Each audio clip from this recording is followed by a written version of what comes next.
Listo, pues vamos a seguir dando entrada a las personas, pero vamos a iniciar los que entraron temprano. Bienvenidos a nuestro webinar. Vamos a hablar justamente de la falta de ambición climática en la NDC de México, análisis desde el sector energético. Entonces, solo para dar una breve introducción a Campuzano, yo estoy a cargo de comunicación en el Centro Mexicano de Derecho Ambiental y bueno, realizar este webinar es que, como saben, en diciembre México lo que tendría que haber sido la actualización de su NDC, su terminada, y bueno, como sabemos, no se anunciaron metas nuevas ni ambiciosas, sino que se reafirmaron las metas que se establecieron hace 5 años.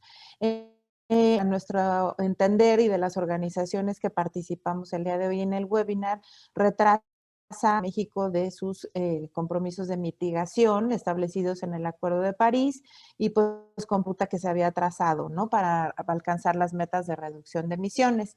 Eso es lo del día de hoy en este webinar. Les voy a, antes de presentar a los ponentes, algunos comentarios solamente de logística. Les decía, por favor, si podían tener todos sus micrófonos y cámaras apagadas para que escuchemos solamente a la persona y posteriormente en la sesión de preguntas y respuestas ya podremos ir, si pueden irnos anotando, ir participando y ya yo les voy dando entrada, ya sea que leamos ya sea que si quieren hablar, pues simplemente activan su micrófono y su cámara y pueden. Entonces, voy a continuación el programa del día de hoy y a presentar a los ponentes. Para iniciar, vamos a presentar un panorama general justamente de las metas que México estableció en términos de emisiones y la falta de ambición de la NDC. Después vamos a hablar de emisión en el sector hidrocarburos. Posteriormente vamos a hablar de carbón y combustóleo en el sector. Y para terminar hablando justamente del tema de transporte y alternativas de movilidad. En primer término, entonces, les voy a presentar a Anaid Velasco. Ella es mexicano de Derecho Ambiental, licenciada en Derecho por la Universidad de las Américas, especialista exterior por la División de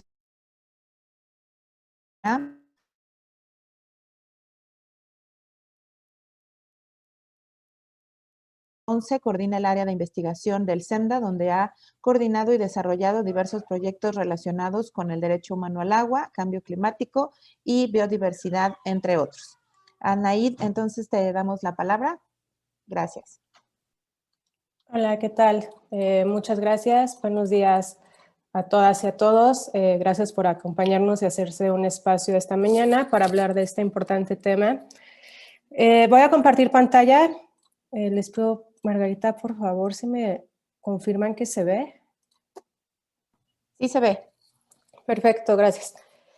Bueno, yo lo que les voy a platicar en estos minutos es un marco general para tener herramientas y, digamos, ir bajando el análisis que tenemos como propósito realizar el día de hoy sobre las metas y falta de ambición que nosotros percibimos existe en la contribución determinada a nivel nacional en México, sobre todo haciendo un análisis del sector energético. Entonces, para ello, de manera muy breve, voy a tocar primero el tema de regresar qué es la NDC y por qué es importante como un instrumento de política pública para hacer frente a la emergencia climática. ¿Cómo se vincula la NDC con el sector energético? ¿Cuáles fueron las metas de 2015? ¿Cuáles son las metas de 2020? Y algunos ejemplos de acciones o cumplimiento o incumplimiento de estas metas.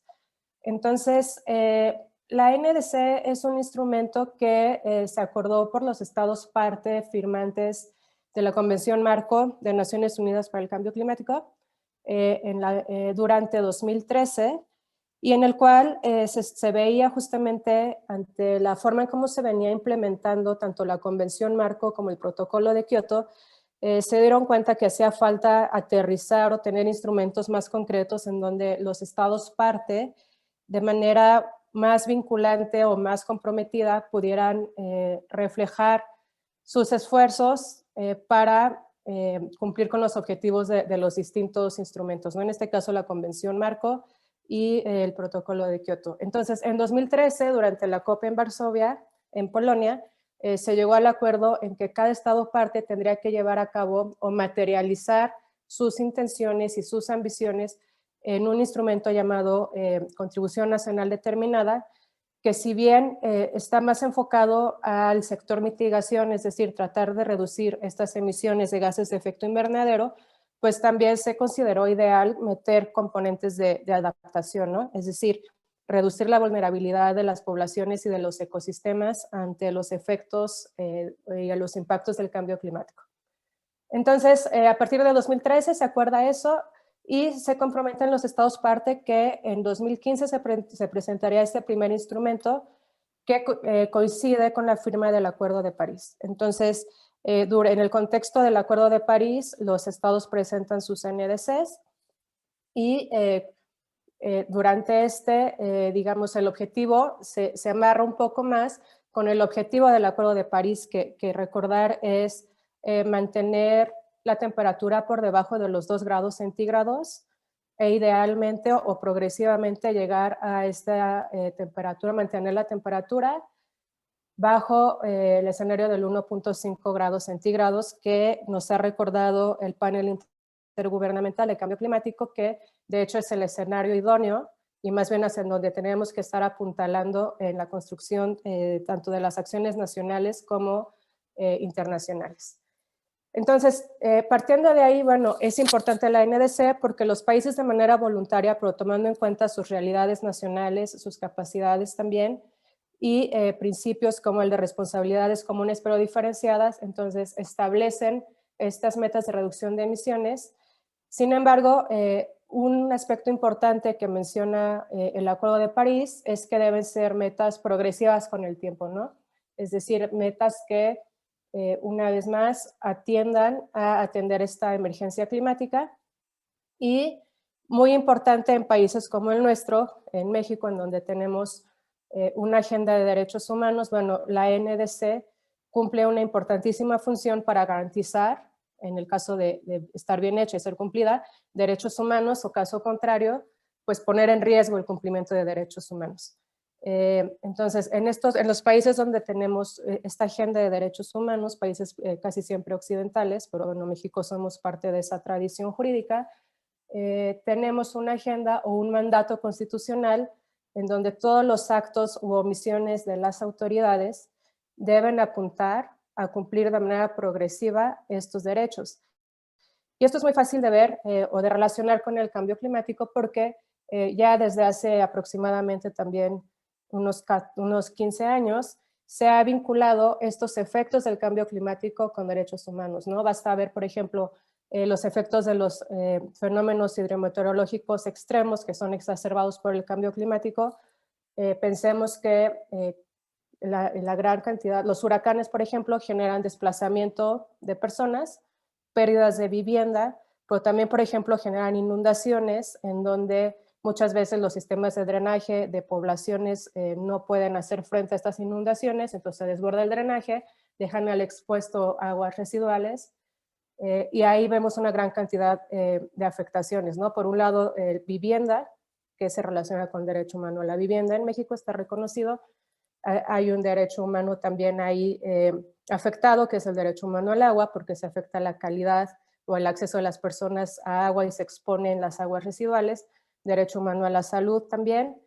Y otros efectos, ¿no? Por ejemplo, el tema de los desplazados o refugiados climáticos, en donde a nivel internacional la definición de refugiado climático no caben justamente estos desplazados por cambio climático y los dejamos en estado de indefensión.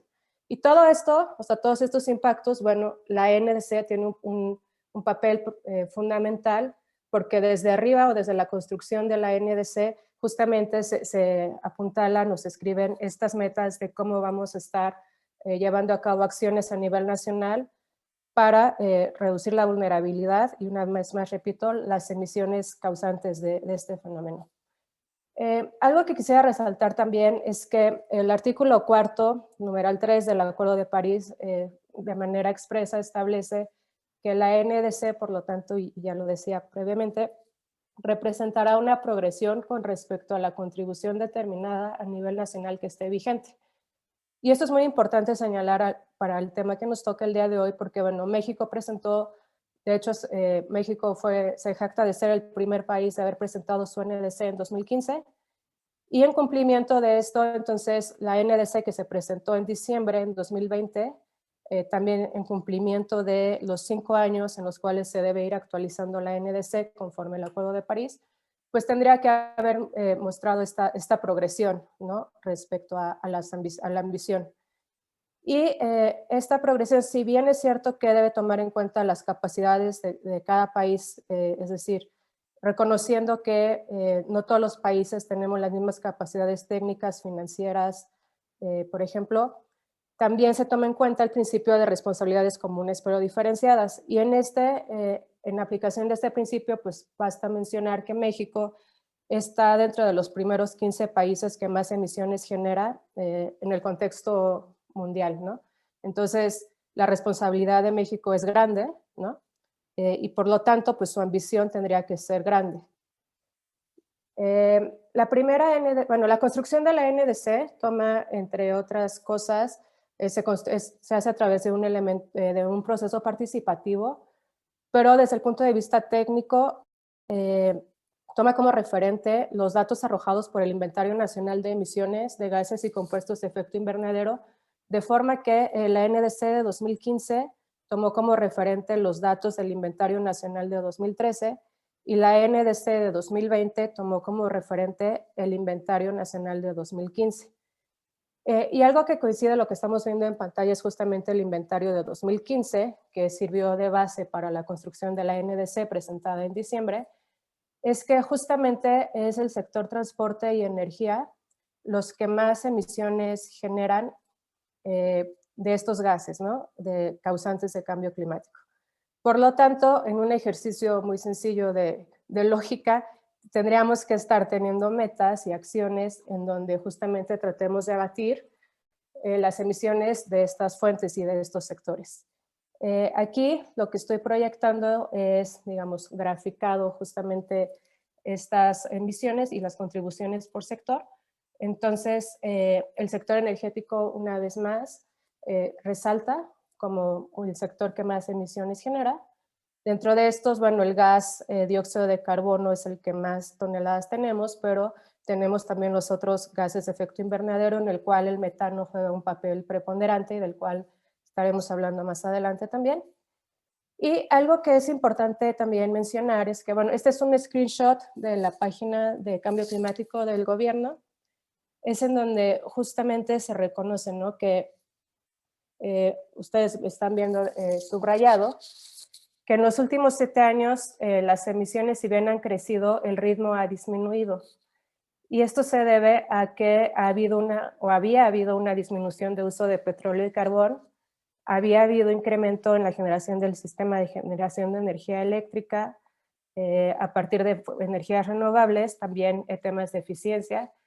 Y lo que estamos leyendo entre líneas, digamos, entre otras cosas, y si hacemos un recuento cronológico de cómo se ha dado las políticas y el marco legal del sector energético, pues lo que estábamos leyendo aquí de alguna manera es que a partir de la reforma energética de 2013, ¿no? Esta es una información de 2019, entonces nos vamos hacia atrás, 7 años antes es 2012, la reforma energética es 2013, entonces independientemente de las críticas que nos merezca y la parte negativa de la reforma energética, una de las bondades que podríamos decir tuvo o ha tenido es que ha impulsado estos procesos de transición energética que a su vez han contribuido a reducir estas emisiones, ¿no?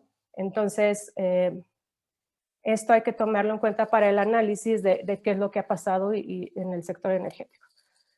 Entonces, bueno, en 2015, México igual es un screenshot de la NDC.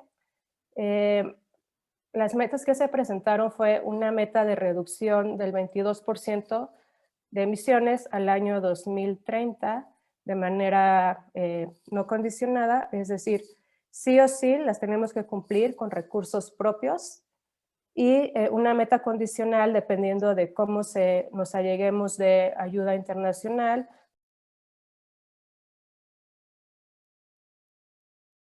Anaí, te pusiste en mute. Se cerró tu micrófono. Ahí Ya, está. disculpen, ¿en Sí. dónde me quedé? Estabas diciendo de la screenshot y de la meta condicionada. Sí, bueno, entonces una meta condicional del 36% en el cual su cumplimiento depende de cooperación internacional y recursos adicionales que México pueda tener, y una meta incondicional, es decir, que sí o sí la debemos cumplir, de reducción del 22% al 2030, tomando como línea base 2013, ¿no? Y aquí, bueno, podemos ver en el recuadro que justamente, una vez más, el sector de hidrocarburos, energía, transporte, son los que más emisiones generan, ¿no? También México en el 2015, bueno, fue, digamos, a la vanguardia, porque fue el único país que presentó una NDC con una meta relacionada con los contaminantes climáticos de vida corta, es decir, en específico, reducción de emisiones de carbono negro, en donde la meta incondicional comprometida fue del 51%, reducción del 51% al 2030, y para el sector que más emisiones genera, bueno, es el transporte. Entonces, esto fue muy aplaudido a nivel internacional, y a nivel nacional nos ha servido como un fundamento para llevar a cabo acciones que nos lleven hacia reducir estas emisiones. Otra vez te pusiste en mute. No sé por Ya. qué dice que el anfitrión, perdón, que el anfitrión me silencia. Ah, Pero bueno, yo sigo. sí.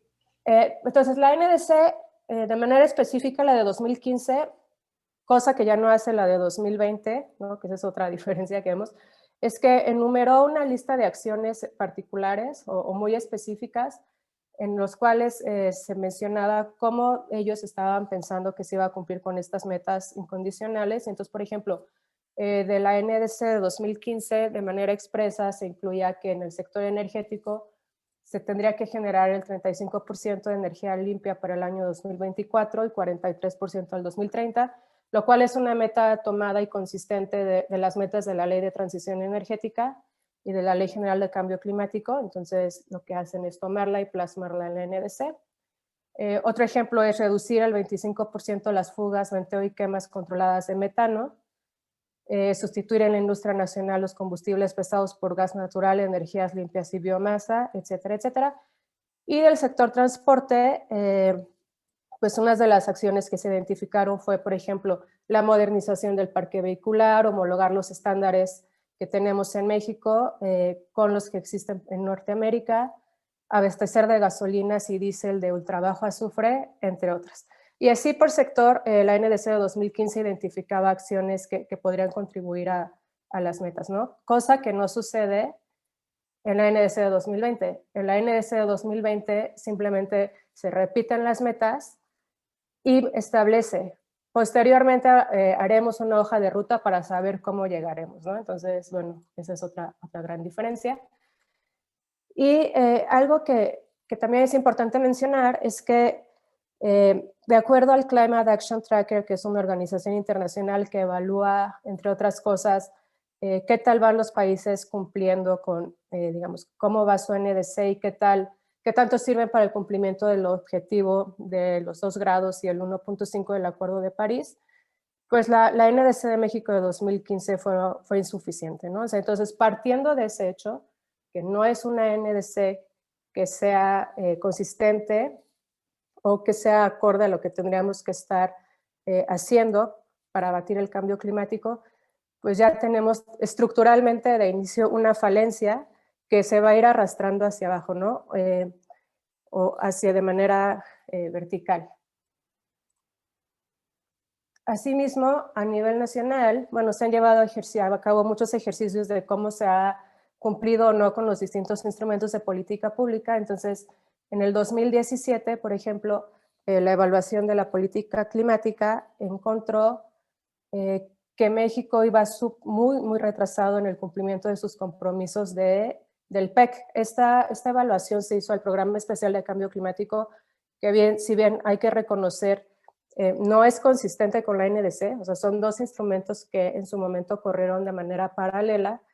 Lo que sirve de esta evaluación para evaluar a la NDC es que la NDC era más ambiciosa que el PEC, ¿no? Se realizó después, años después que el PEC, y entonces, aún así, con las metas del PEC existía solo un avance del 35% a la meta. Entonces, si llevábamos solo un avance del 35% respecto al PEC, entonces estábamos todavía más lejos de cumplir con una NDC que desde el inicio es insuficiente, ¿no? Entonces, ese es un dato importante. Al 2020, bueno, ya estuve esbozando algunos detalles, pero bueno, en diciembre, ¿no? Hace ya casi un par de meses, México presenta su actualización de la NDC, y en esta actualización, pues las metas se repiten, ¿no? Ya lo decía Margarita al inicio, se ratifican el 22% de emisiones de gases de efecto invernadero, se ratifica el 51% de las emisiones de carbono negro, ambos al 2030, pero lo que sí se mueve es la línea base, es decir, ya les decía yo que la línea base se construye a partir del Inventario Nacional de Emisiones, que más adelante Daniel nos hará a favor de decir algunas fallas también estructurales de cómo se compone el inventario. Y si bien, por ejemplo, para el sector que nos toca, que es energía, sí se reconoce un aumento en las toneladas, es decir, hay más toneladas, por unos cálculos que también nos hacía a favor uno de nuestros ponentes hacer, pues nos decía que en realidad solo se aumentó un 2%, ¿no? Respecto a 2015. Entonces, no es un aumento que sea necesariamente eficiente, que podría atribuirse a errores de cálculo para el sector de energía y transporte, y por lo tanto la reducción de emisiones si se cumplieran 100%, o sea, el 100% y realmente lleváramos a cabo todas las acciones dirigidas a eso, pues solo sería un aumento de ambición del 2%, en el cual pareciera que no estamos tomando en cuenta o no se está tomando, sí, se está ignorando todos los cambios del sector energético en donde se ha anunciado, por ejemplo, que no obtendremos más penetración de energías renovables, o por lo menos CFE no invertirá hasta el 2027. Entonces, ¿de qué manera vamos a reducir esas emisiones si las políticas nacionales están más bien favoreciendo otro tipo de energías? Y cuando también ya entre líneas se nos ha dicho, lo veíamos en láminas previas, que justo la transición energética había ayudado a desacelerar estas emisiones, ¿no? De gases de efecto invernadero. Entonces, para ir cerrando, o más bien para cerrar, y ya dar pie a la parte más específica de energía, electricidad y transporte, ¿cómo se ha avanzado o retrocedido? Bueno, pues en realidad, desde la perspectiva del SEMDA, creemos que hay más bien un retroceso, ¿no? Ya lo decía, los cambios en las regulaciones y políticas del sector energético y del sector eléctrico pues han ido en detrimento de la transición energética. También a nivel presupuestal hay una inadecuada e insuficiente asignación de recursos para mitigar los efectos del cambio climático del sector energético, y sobre todo lo vemos en la asignación del presupuesto público, ¿no? ¿Dónde se está yendo el dinero? Hay organizaciones, colegas que han hecho estudios muy metodológicos en donde han llegado al resultado en donde más del 98% del presupuesto se asigna a fuentes fósiles frente a un marginal o mínimo 2% en el mejor de los casos que se asigna a políticas, acciones y proyectos de energías renovables. También, bueno, tenemos una falta de perspectiva de derechos humanos en la normativa, principalmente en el sector energético, y esto lo vemos sobre todo en la justificación de las modificaciones que ha habido en los últimos 2 años, en donde por tratarse el sector energético como una actividad estratégica del Estado, se confunde, ¿no? O sea, ciertamente es una actividad estratégica del Estado, pero no por eso la exime de cumplir con la agenda o los principios de derechos humanos. Y entonces pareciera que por ser una actividad estratégica, entonces tenemos carta o sí, libre para hacer lo que queramos, ¿no? Cuando en realidad esto no es así. Y por lo tanto, no hay una inclusión efectiva de principios, tanto en la política climática, o sea, es decir, en la práctica, de manera discursiva, lo vamos a ver en la NDC, pero en los hechos o la manera en cómo se ha implementado, pues claramente no existe la aplicación del principio precautorio ni el principio de progresividad, de prevención y responsabilidad ambiental, además del principio 10, ¿no? Participación, información y justicia, cuya aplicación va a ser reforzada con el reciente acuerdo de Escazú que ya entró en vigor.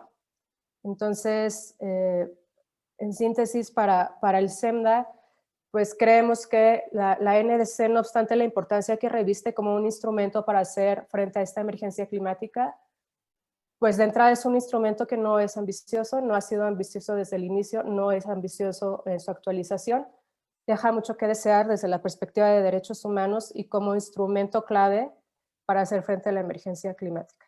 Y desde ese punto de vista, el sector energético, siendo el principal sector que contribuye a las emisiones, pues también está muy alejado de cumplir con estas metas, que ya de entrada son insuficientes. Entonces, estructuralmente nos deja en la calle, como se dice, en la calle de la amargura, pero también desde sociedad civil nos deja una agenda importante de acción para ir moviéndonos hacia esa progresividad. Gracias.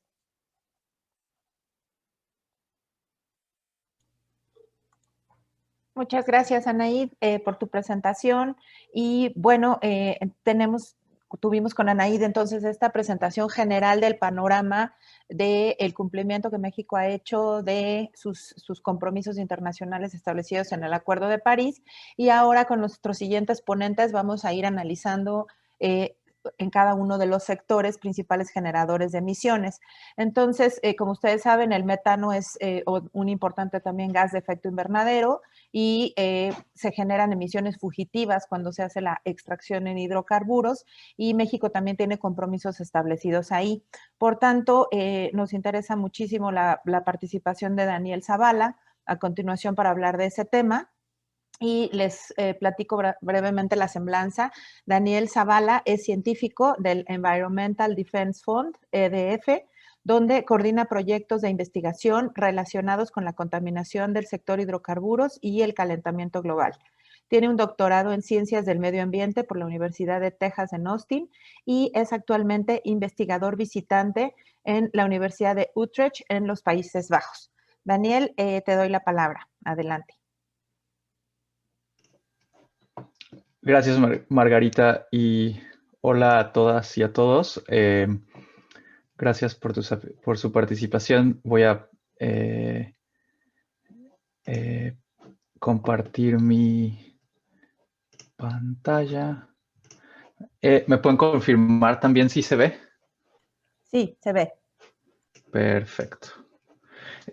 Pues sí, vamos ahora entonces a enfocarnos un poco en el tema de metano, porque creo que de lo que resaltó Anaíd, hay entonces tres temas interesantes en cuanto a la NDC, ¿no? Incluso desde las originales del 2015 eran lo suficientemente ambiciosas, ¿no? Eran suficientes y creo que Anaíd ya nos dio pistas muy importantes de la insuficiencia, de alguna manera. La otra pregunta es, bueno, incluso ante esta insuficiencia, ¿qué tan lejos vamos en cuanto a cumplimiento? Y un tercer punto sería, ¿qué elementos existen en cuanto a transparencia de datos que nos permitirían a nosotros darle seguimiento a estas metas y entender si se están cumpliendo o no? Entonces voy a hablar de las emisiones de metano en el sector hidrocarburos. Me voy a enfocar en un estudio que acabamos de publicar la última semana de enero, en colaboración con varias organizaciones científicas internacionales, en las que tuvimos la oportunidad de ir a la región productora más importante del país y medir las emisiones de metano de manera directa. El video que ven en la pantalla del lado derecho es un video tomado desde una de las avionetas donde realizamos las mediciones, donde claramente se puede ver una altísima quema de gas y una altísima emisión de contaminantes de metano y otros compuestos que ahorita vamos a hablar de eso. Entonces, Margarita ya habló un poco. El metano es un gas de efecto invernadero muy importante. la emergencia climática es un problema en tiempo presente, ¿no? No es futuro. Y si nos enfocamos en los impactos que tiene hoy en día el calentamiento global, más del 25% serían relacionados con las emisiones de metano. Atrapa el calor de manera mucho más potente que el dióxido de carbono. Entonces, por ejemplo, en los primeros 20 años después de que fue emitido, es cerca de 80 veces más potente en calentar nuestro planeta que el dióxido de carbono. Ya nos mencionaban ahí la importancia de acercarse lo más posible a esta meta de los 2 grados centígrados o incluso del 1.5 grados centígrados. Y lo que nos dicen varias investigaciones científicas es que la única manera de acercarnos a cualquiera de estas dos metas es si se reducen las emisiones tanto de dióxido de carbono como de metano. México, por ser un país históricamente petrolero, uno de los principales impactos de esta industria es, además de las emisiones de dióxido de carbono, altas emisiones de metano. Anaí ya nos estuvo contando de las NDCs firmadas como parte del Tratado de París en el 2015.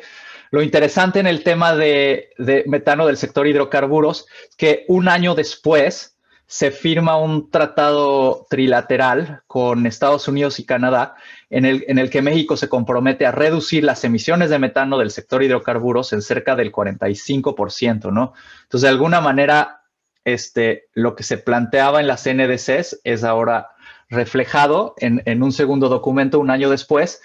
Y después, en el 2018, se publican una serie de regulaciones por parte de la CEA, específicamente enfocadas a reducir emisiones de metano en la industria petrolera en México. Entonces, de alguna forma, esto podría considerarse como que el mapa de ruta se va marcando y como que se va progresando en ser más específico y tener elementos para que esto realmente pase, ¿no? Pero entonces la pregunta hasta, digamos, 2018, incluso al día de hoy, es qué tanto esto es una realidad o qué tanto esto se queda en el papel, ¿no?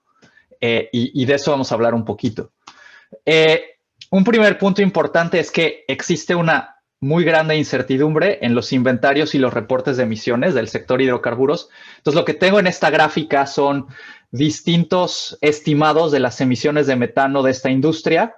Tenemos lo que fue mandado a la Comisión Macro de Naciones Unidas de Cambio Climático en 2010, el inventario nacional en distintos años e incluso una versión de las más recientes del reporte de Pemex de emisiones.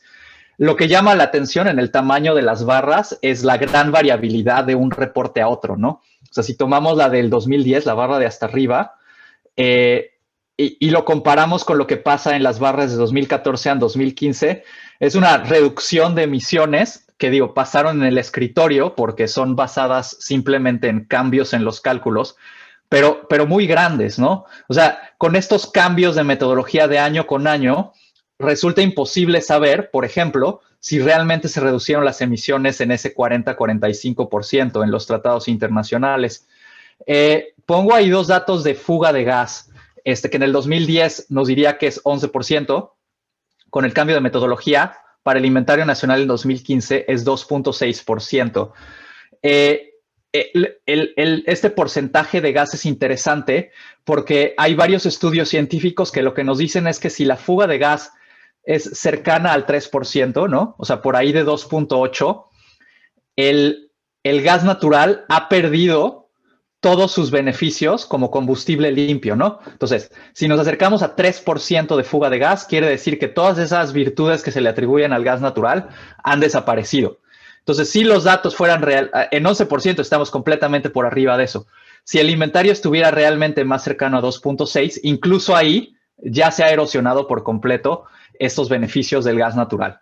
Entonces, otra vez, el tema de transparencia y con esta incertidumbre, ¿cómo le damos seguimiento a entender si realmente se está cumpliendo las metas y se están logrando las reducciones propuestas o no? Entonces, para tener una mejor idea de la magnitud del problema y de las soluciones disponibles, realizamos una campaña de mediciones directas.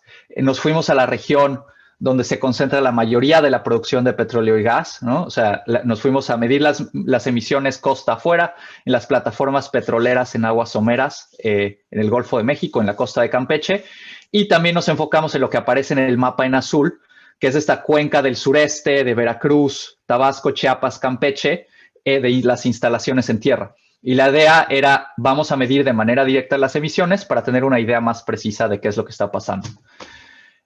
Utilizamos dos herramientas principales. La primera es que estuvimos por un periodo, digamos, de 2-3 semanas en la región con una avioneta que tiene unos sensores especiales que nos permiten medir el metano de manera directa. Y la segunda cosa que utilizamos es, hay un par de satélites, los datos son completamente gratis y accesibles para el público en general. Uno se llama Tropomi y es de la Agencia Espacial Europea. Y hay un segundo satélite de la NASA que se llama VIRS, que toma estas fotos donde a veces se ven las ciudades iluminadas de noche, pero esos datos se pueden filtrar para analizar específicamente la quema de gas. Entonces, estos satélites son muy útiles porque están recopilando datos prácticamente de contaminación día por día. Entonces, lo que pudimos hacer es analizar si las altas emisiones que medimos con la avioneta seguían pasando por un periodo largo de tiempo, ¿no? Entonces, de alguna manera pudimos comprobar con los satélites que las altas emisiones seguían hasta el día de hoy, prácticamente. Enseño este mapa nada más para que todos estemos ubicados de la región donde estuvimos midiendo. Los diferentes polígonos o recuadros que ven de colores son los vuelos o sobrevuelos que hizo la avioneta. Entonces, ven la zona ahí del Golfo de México, costa afuera, y ven también estos recuadros verdes donde medimos en tierra, que es esta región que se encuentra, digamos, entre Coatzacoalcos y Villahermosa. Y voy a desmenuzar ahora rápidamente los resultados, separando lo que pasó en las plataformas de lo que pasó en tierra, porque fue muy diferente y contrastante. Entonces, vamos primero con lo que medimos costa afuera, que es interesante porque obviamente ahí es donde está la mayoría de la producción petrolera en nuestro país. Tengo aquí un mapa otra vez enseñando la región que medimos. Aquí se produce el 74% del petróleo del país y casi la mitad del gas, ¿no? O sea, altamente productiva. Si nos vamos a lo que nos dice el inventario de emisiones de nuestro país para 2018, tendríamos 58,000 kilogramos por hora. Esto es prácticamente el 80% de las emisiones nacionales de metano del sector hidrocarburos, ¿no? O sea, no sorprende porque el inventario lo único que está diciendo es que donde pasa la mayoría de la producción, ahí está la mayoría de las emisiones. ¿Qué nos dicen nuestras mediciones de la avioneta? Que las emisiones en esta región son 20 veces menores. 20 veces menores.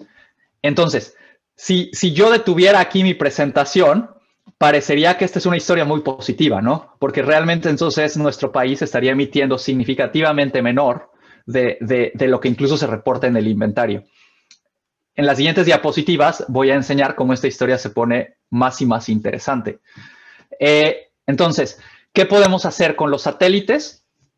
Aquí tengo un mapa. El mapa de arriba muestra la misma región, los diferentes recuadros o píxeles de diferente color muestran la cantidad de quema de gas. Mientras más rojo es que hay más quema de gas. Lo que el satélite nos permite comprobar es que la mayoría de las emisiones están relacionadas con quema de gas. Esto no es sorprendente porque mucho del gas asociado es lo que se está haciendo con él y que de manera general esta quema de gas ha estado relativamente constante en cuanto a magnitud a lo largo de los 2 años que analizamos, ¿no? Desde el 2018. Un punto interesante aquí es que si vemos lo que pudimos cuantificar con el satélite y lo que comparamos con lo que la CNH reporta de quema de gas en esta región, vemos que nuestros datos independientes muestran que la quema de gas es el doble. Es decir, aunque las emisiones están sobreestimadas para costa afuera en el inventario, por cuestiones que ahorita voy a mencionar, la quema de gas en esta región es mucho mayor que lo que la CNH reporta. ¿Por qué hay esta sobreestimación tan grande? El Inventario Nacional de Emisiones en nuestro país estima de manera muy simple la eficiencia de los quemadores. Esto es, qué tan efectivos son los quemadores en destruir el metano, de alguna manera. Y el inventario asume que tiene una eficiencia del 80%, es decir, el 80% del metano se destruye y el 20% es lo que va a la atmósfera. Nuestras mediciones lo que nos enseñan es que la eficiencia de estos quemadores en las plataformas es mucho más alta. O sea, se está destruyendo mucho más del metano. y cuando vemos esta medición, nos damos cuenta de por qué está esta sobreestimación. Y otra vez, esta es nada más la primera parte de la historia, ¿no? Entonces, ahorita vamos a ver qué pasa cuando nos vamos a los resultados en tierra. Aquí hay otro video muy breve de uno de los sobrevuelos en la región de Tabasco. Entonces, aquí hay un mapa que parece muy complicado. Lo que se ve es las regiones que medimos y las líneas rojas son los gasoductos. Nuestro interés en esta región es porque los gasoductos nos enseñaban que hay una parte muy importante del gas asociado producido en las plataformas que es transportado a la costa. Y es en la costa donde se continúa con el proceso de procesamiento, ¿no? Entonces ahí vemos un triángulo verde que es una central de compresión de Atasta y vemos distintos hexágonos que son complejos procesadores de gas. Nos enfocamos en medir uno de estos específicamente porque queríamos ver qué estaba pasando con las emisiones de estos grandes complejos procesadores de gas. Entonces medimos Nuevo Pemex. Y nada más para referencia de todos, muestro dónde estaría la refinería que se está construyendo de Dos Bocas en relación, o sea, está, digamos, justamente en la región que medimos emisiones, nada más que las emisiones con la avioneta fueron medidas en 2018. Vamos entonces a los resultados de Nuevo Pemex. Este mapa nada más muestra estos círculos o espirales que hace la avioneta para medir las emisiones, nada más para que tengan una idea de cómo se ve las mediciones que hacemos. Algunos primeros resultados interesantes. La mayoría de las emisiones en esta instalación están relacionadas con la quema de gas. O sea, incluso si ustedes ahorita se meten a Google Earth y buscan Nuevo Pemex, van a ver que se ve esta quema de gas al sur de la instalación. Incluso se ve una pluma muy grande de contaminación. Aquí, la eficiencia del quemado es mucho más baja, ¿no? O sea, 94% quiere decir que 6%, que es mucho, se está escapando a la atmósfera como metano. ¿Cuánto medimos? 5,700 kilogramos por hora, es decir, casi 6 toneladas por hora de metano. Esta instalación, entonces, una sola instalación, emite más metano que toda la zona productora de plataformas en el Golfo de México, que es responsable del 75% de la producción petrolera en nuestro país. Una sola instalación. Si comparamos esto con lo que podríamos obtener del inventario de emisiones y de los datos de Pemex, se reportaría que esta instalación solo emitió 20 kilogramos por hora y nosotros medimos 5,700. ¿Qué tanto es 6 toneladas por hora? Esta cantidad de emisiones sería equivalente para cubrir 50% de la demanda nacional de gas del sector residencial. O sea, es altísimo. Y algo importante es que cuando vemos esta instalación en los satélites nos muestran que esta quema de gas no solo pasó cuando estuvimos con la avioneta en esa región, sino que ha seguido pasando por los siguientes 2 años e incluso continúa hoy en día.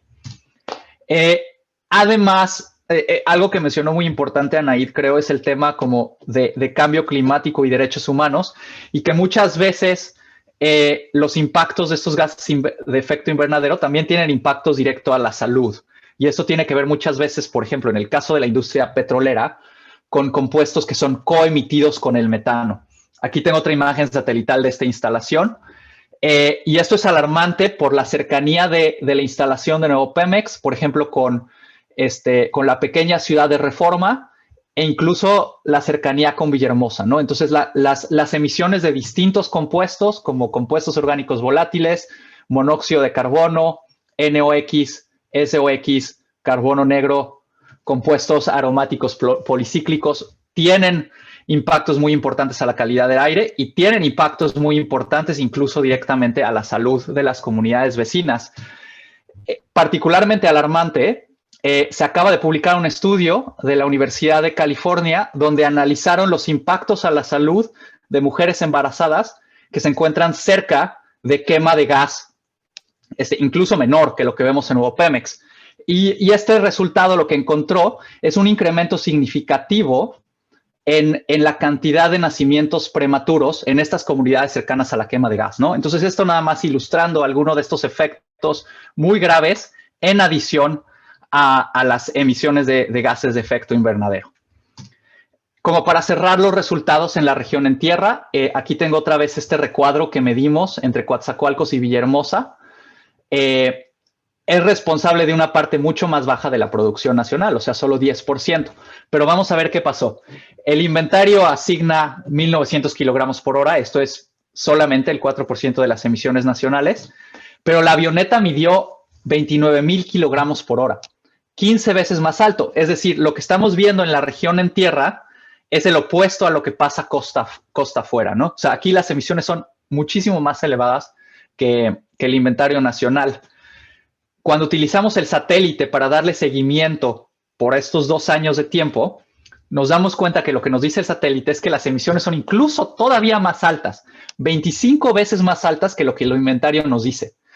Es decir, como un poco para ahora poner la historia completa, lo que estamos viendo es que el gas asociado que se produce costa afuera, en lugar de ser emitido en las plataformas, es enviado por ductos a instalaciones en tierra y es ahí donde es emitido. Entonces, de alguna manera, la contaminación se está acercando a la población y las emisiones simplemente se cambió el punto donde están siendo emitidas a la atmósfera. Como mencioné al principio, esta campaña de medición directa se enfocó en la región del sureste. Obviamente hay otras regiones interesantes en tierra, como Burgos, Tampico, Misantla y Veracruz.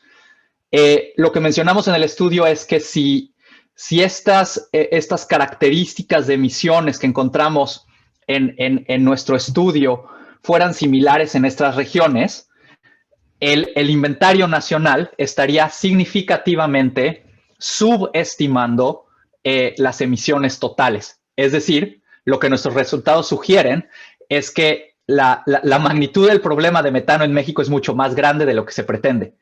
Y el otro problema interesante es que en base a los datos de Pemex y del inventario, se estaría dando toda la atención en cuanto a mitigación a la región de plataformas, ¿no? Que es donde está la mayoría de la producción.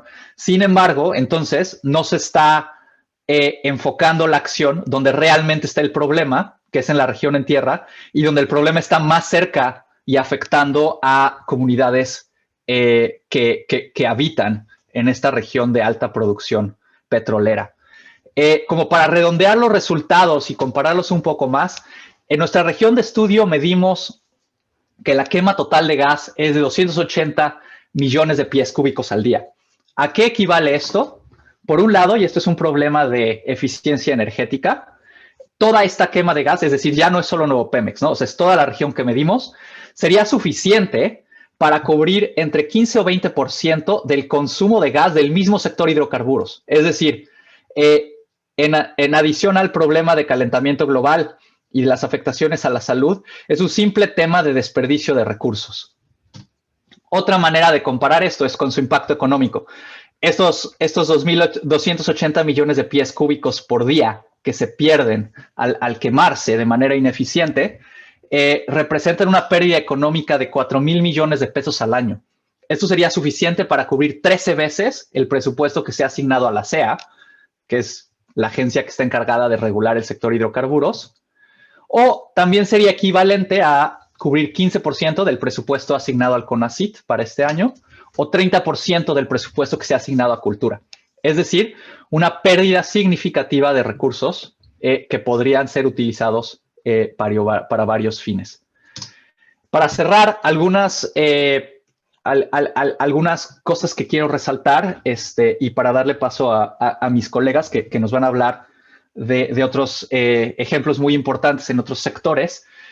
Otra vez, ¿no? O sea, una incertidumbre muy elevada en cuanto a reportes de emisiones que hace imposible, uno, identificar cuáles son las prioridades de mitigación, dos, darle seguimiento a las políticas de reducción de emisiones y entonces hace muy complicado poder tener una idea clara de si fueron suficientes y si realmente se están alcanzando o no. Al utilizar datos satelitales, esto nos permitió comprobar que las emisiones eran elevadas y que seguían ocurriendo por largos periodos de tiempo, ¿no? Y que realmente no dan la impresión de estar teniendo una tendencia a la baja. Nuestros resultados encontraron lo que llamamos superemisores, es decir, instalaciones específicas donde las emisiones son elevadísimas, como el caso de Nuevo Pemex, Y encontramos que la quema incompleta de gas es un tema muy importante y preocupante, ya que en adición al tema de cambio climático se tienen estos daños, por ejemplo, en cuanto a calidad de aire y salud. Y bueno, o sea, de alguna manera, para soportar las NDCs se encuentran estas regulaciones de metano publicadas por la CEN en el 2018 que representarían un importante paso para que las emisiones fueran reducidas. Sin embargo, no pueden quedarse en el papel, ¿no? O sea, su implementación y que se cumplan no puede esperar y tendría que ser un paso urgente en cuanto al tema de metano. Entonces cierro con eso. Creo que la idea con esta presentación de metano es otra vez dar esta idea en cuanto al problema de ambición, qué se necesita para cumplimiento y qué se necesita en cuanto a transparencia, específicamente en el sector hidrocarburos, pero vamos ahora también a hablar de los otros sectores. Muchas gracias. Muchísimas gracias, Daniel. Y bueno, tenemos ya varias preguntas aquí, las se han ido poniendo en el chat, entonces les pediría a los ponentes si pueden irlas leyendo. Hasta el momento hay una para Nair, 4 para Daniel o 5, entonces las vamos a dejar al final, las preguntas y respuestas, pero aquí yo las estoy anotando y también si los ponentes pueden ir leyendo para que vean qué preguntas están dirigidas a ustedes. Y a continuación, le voy a dar la palabra a Pablo Ramírez, porque él nos va a hablar ahora de otro sector muy importante, que es el sector de generación de electricidad, y vamos a hablar justamente del tema del combustóleo y el carbón en este sector. Pablo Ramírez es maestrante, actualmente es maestrante en estudios latinoamericanos por la Universidad Nacional Autónoma de México, especialista en política y gestión energética y medioambiental por la Facultad Latinoamericana de Ciencias Sociales en México, activista e investigador bajo la línea de política de precios de los hidrocarburos y su impacto socioeconómico y el cambio climático. Ha trabajado en el sector no gubernamental por más de 10 años, coordinando programas de participación juvenil en proyectos medioambientales y estrategias de movilización e involucramiento a nivel nacional e internacional en diferentes organizaciones ambientalistas, y actualmente es el coordinador del trabajo de energía y cambio climático en Greenpeace México. Pablo, te doy la palabra. Hola Margarita, muchas gracias a todas y todos que nos acompañan el día de hoy. Hablar de este tema que resulta sumamente importante. Y pues bueno, comenzamos. Yo lo que les voy a exponer brevemente es cómo se ve el tema de las contribuciones nacionalmente determinadas en el sector eléctrico, uno de los sectores más importantes, ¿no? Cómo cambia respecto a las políticas que se presentaron en 2015, que fueron las primeras NDCs, con respecto a lo que viene para el año 2020 y que tendría que ser la herramienta que nos lleve o no hacia una trayectoria compatible con el 1.5, ¿no? A mí me parece que esta definición de los NDCs es bastante ilustrativa y nos permite entender cuál es la relevancia de este tipo de políticas, ¿no? Actualmente, como bien han expuesto mis compañeras y compañeros, pues definitivamente las herramientas que está construyendo el país para mitigar las emisiones no son suficientes para conducir a México a una trayectoria compatible con el 1.5. Eso es algo claro. ¿Por qué es relevante el sector energía en México? Bueno, también se ha abordado ya previamente, pero me parece que es importante seguir haciendo énfasis en su importancia, ¿no? En este cuadrito podemos ver dos cosas que a mí me parece que son relevantes, ¿no? La primera es la gráfica que tenemos aquí, en la que nos muestra de dónde vienen las emisiones que se generan en México, ¿no? Podemos ver que la abrumadora mayoría viene del sector energía, ¿no? Por otro lado, vemos cuáles son las trayectorias que tienen las emisiones y lo que se está presupuestando para emitir hasta el año 2030, que son las líneas naranjas que están arriba. El circulito amarillo son a donde nos conduciría, es a donde nos conduciría en términos de emisiones la NDC, y por otro lado, estas franjas que son como de color verde olivo, que están en 2030 y 2050, son donde tendríamos que estar llegando en cuestión de emisiones para poder estar en trayectoria del 1.5. En este sentido vemos que hacia donde nos están yendo las acciones del país, pues está alejado del tema del NDC, ¿no? O sea, ¿cómo están funcionando ahora mismo el tema de mitigación en México? No tiene que ver con lo que se está proponiendo en el NDC. Y después, algo que es aún más grave, es que el propio NDC no tiene absolutamente nada que ver con lo que necesitaríamos estar cumpliendo como país para poder estar en una trayectoria del 1.5. Después, si nos vamos ya a tejer un poquito más fino, estas son las emisiones por uso de energía.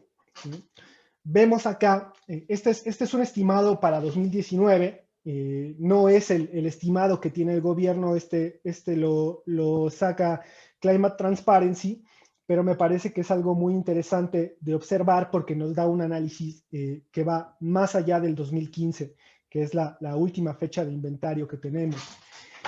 Aquí nos muestra claramente que el sector eléctrico, Power Sector, es responsable del 27% de emisiones y solamente va detrás del sector transporte, que como bien sabemos, pues es un sector que ha ido en aumento año con año y que resulta sumamente preocupante. También va a resultar muy interesante ver cómo los confinamientos, la cuarentena, ha impactado en esta mezcla de emisiones, ¿no? Definitivamente el COVID ha hecho que nuestros hábitos se modifiquen, que también las contribuciones del transporte en cuestión de contaminación, que ya está mucho más estudiada, disminuya, pero también muy probablemente nos va a llevar a que el sector de electricidad aumente en su participación, ¿no? Vemos aquí entonces claramente que es uno de los sectores más responsables de emisiones de gases de efecto invernadero. Aquí me voy a ir rápido, esto ya lo habló Anaí. Vemos cuáles son, cómo se compara la NDC de 2015, que es la que está del lado izquierdo, con la NDC de 2020, que está del lado derecho. Aquí una de las cosas que son importantes y que va a ser muy importante también observar es que lo que se reduce en cada uno de los sectores no forzosamente es el 22% que se busca reducir al final. Hay sectores que su reducción, que su participación en las reducciones es mucho más elevada que otros, ¿no? Y este es el caso del sector eléctrico, que debido a los análisis que se han hecho por parte del Estado, por parte de las autoridades, se muestra como uno de los sectores más susceptibles a la reducción, ¿no? Esto, pensándolo en un panorama que se tenía anteriormente, en el cual pues, México es un país sumamente rico en cuestión de recursos renovables para la generación eléctrica, se estaba teniendo este desarrollo de mecanismos que estaban empujando hacia un incremento en la participación de las energías renovables en la matriz, y eso nos tenía, como vemos acá arribita, la participación estaba alrededor del 30% de las reducciones de la línea base, ¿no? De 2030 con respecto a la no condicionada en el sector eléctrico. Ahora tendremos que ver cuánto se le va a asignar a esta reducción para las metas de no condicionadas con respecto a la línea base de 2030 que nos presentan las autoridades en esta nueva NDC. Aquí quisiera hacer énfasis en que, pues bueno, tenemos las NDCs, tenemos la política, tenemos todo lo que está escrito, pero después, pues México no ha sido efectivo en llevar estas políticas, estas leyes, estos compromisos internacionales a la práctica, ¿no? Acá tenemos una estimación de las emisiones de dióxido de carbono, de CO2, con respecto, o sea, lo que podemos ver aquí son las proyecciones del PIRSE, que es el programa indicativo para instalación y retiro de centrales eléctricas, con respecto a las metas adicionales del NDC, ¿no? Tomamos como referencia el PIRSE 2018 porque, pues si ustedes habrán revisado los últimos PRODECEN, ya no se cuenta con retiros de centrales, ¿no? Entonces, el último PIRSE que tiene una metodología que nos permite hacer un análisis completo de esto es el del 2018, en donde todavía se está proyectando retiros muy fuertes en cuestión de combustóleo, retiros programados en el tiempo de carbón y un incremento importante de renovables, ¿no?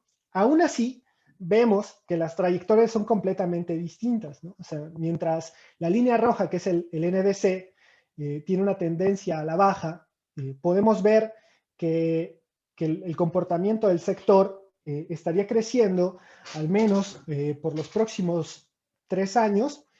Después tendría un decrecimiento importante que sería por retiros de centrales altamente contaminantes, incremento de la participación de renovables, y después me mostraría otra vez una tendencia claramente a la alza, ¿no? El sector, pues definitivamente no va alineado con lo que dicen las NDCs, ¿no? Y esto ya resulta verdaderamente preocupante.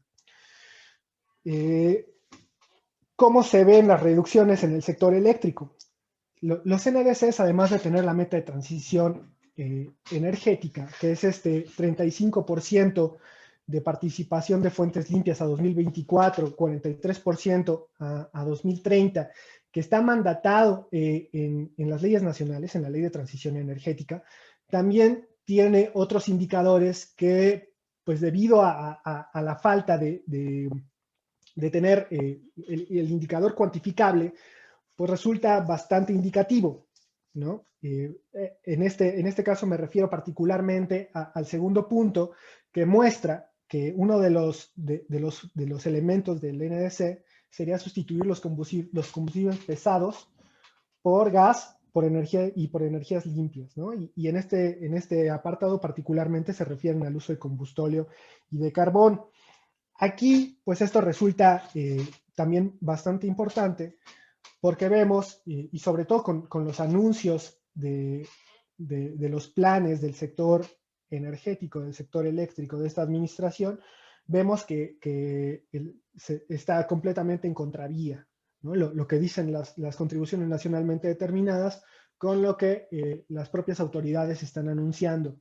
Y en este punto también me gustaría hacer una pausa y retomar lo que mencionaba mi compañero anteriormente en cuestión de la falta de transparencia en el sector, ¿no? Como muchas otras cosas que se han anunciado en el sector, el aumento del combustóleo y del carbón no está estipulado con claridad dentro de los planes del programa sectorial de energía, ¿no? O sea, vemos que el presidente va a las regiones carboníferas y hace promesas de que se va a aumentar la generación a partir de carbón. También en el mismo programa sectorial nos dice que debido a que tenemos un excedente de combustóleo, pues se le dará salida a través de las centrales termoeléctricas que tiene CFE, pero no tenemos con mucha claridad cuánto estarán incrementándose.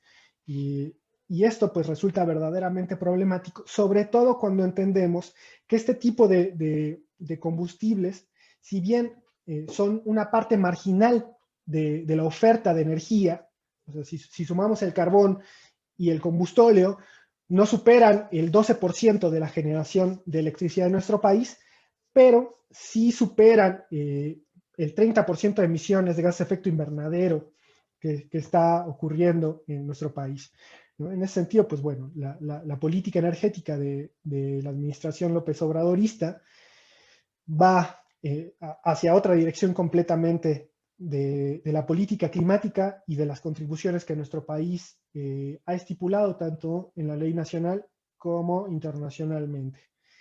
Y bueno, aquí es cómo se ve en el papel y esto es cómo vamos. Esta imagen la tenemos, es con datos del SENACE y la obtuvimos para julio del 2020, ¿no? Justo cuando se acababan de presentar la política de confiabilidad, los acuerdos de SENACE, el programa sectorial en el cual se decía que las energías renovables ponían en riesgo el entero sistema eléctrico nacional y que en ese sentido pues buscaríamos darle confiabilidad al sistema a través de combustóleo, carbón, ciclos combinados y demás. Aquí vemos claramente que la disipación de energía limpia ha estado estancada, ¿no? O sea, no se ha movido y para el año 2020 todavía no llegamos al cumplimiento de las metas intermedias que estaban estipuladas para 2018. ¿No? La ley de transición energética mandata que para 2018 se tendría que estar generando el 25% a partir de fuentes limpias. ¿No? Y vemos que para julio del 2020 todavía no llegábamos a esa cifra. Eso nos hace pensar que es muy probable que se incumpla también la meta intermedia estipulada para este año, para 2021, que es de 30%, ¿no? O sea, con todo lo que está ocurriendo en el sector, pues definitivamente ese 30% es algo que se ve inalcanzable. Aquí tenemos lo que les mencionaba hace rato. Estas son las emisiones del sector eléctrico por tecnología y podemos ver definitivamente el ciclo combinado es el que más emite porque también es el que más participa. O sea, como podemos ver en la lámina anterior, más de la mitad de nuestra energía, de nuestra electricidad, se genera a partir de gas. Y a eso obedece las emisiones elevadas que tenemos para ciclo combinado. Pero después, la carboeléctrica, cuya participación es de alrededor del 4%, genera prácticamente una tercera parte de lo que están generando los ciclos combinados, ¿no? Y después tenemos la termoeléctrica convencional, que funciona con combustibles pesados como el combustóleo, que también tiene una participación sumamente elevada. A este tipo de combustibles es a lo que ahora mismo se está haciendo énfasis en la futura composición de nuestra matriz eléctrica, ¿no? O sea, definitivamente el ciclo combinado seguirá estando presente, seguirá aumentando. Esto resulta problemático también porque la gran mayoría del gas que se consume en las plantas para generar electricidad es un combustible importado, ¿no? O sea, el gas natural que utilizan las plantas viene principalmente de la cuenca pérmica del sur de Estados Unidos, de Texas, que se extrae a partir de tecnologías no convencionales como el fracking, ¿no? Que tiene implicaciones ambientales y a la salud, como nos mostraba ya también Daniel. Ahora bien, pues bueno, esta es la última lámina que tengo y pues creo que con eso concluimos, ¿no? O sea, la parte que me parece importante es entender cómo la política energética de esta administración, y no solamente de esta administración, podemos ver ya la trayectoria desde administraciones anteriores, pues no va acorde con lo que se requiere en cuestión de acción climática. La acción climática y la política energética es algo que tiene lógicas totalmente diferentes y eso resulta sumamente preocupante. Y ahora mismo con esta administración que nos dice que va a apostar fuertemente hacia los fósiles, pues definitivamente nos alejamos de una trayectoria compatible al 1.5 grados y eso resultará en perjuicios importantes, sobre todo para las poblaciones altamente vulnerables, que en México, pues bueno, son bastantes, ¿no? Entonces, pues nada, agradecerles mucho por su atención y quedo abierto a las dudas que puedan llegar a generarse. Gracias. Muchas gracias, Pablo, por tu presentación. Y también tienes ya algunas preguntas en el chat, Pablo, si las quieres ir revisando, al igual que Daniel y Anaid, que ya intervinieron. De todas maneras, al final yo ya las estoy agrupando para que las podamos ir respondiendo. Y también recordarles que las presentaciones van a estar disponibles en la página del SEMDA. Ahorita se las escribo en el chat. Ahí vamos a tener el banner del webinar y ahí vamos a subir las presentaciones en un rato más. Finalmente vamos a abordar el tema del sector transporte.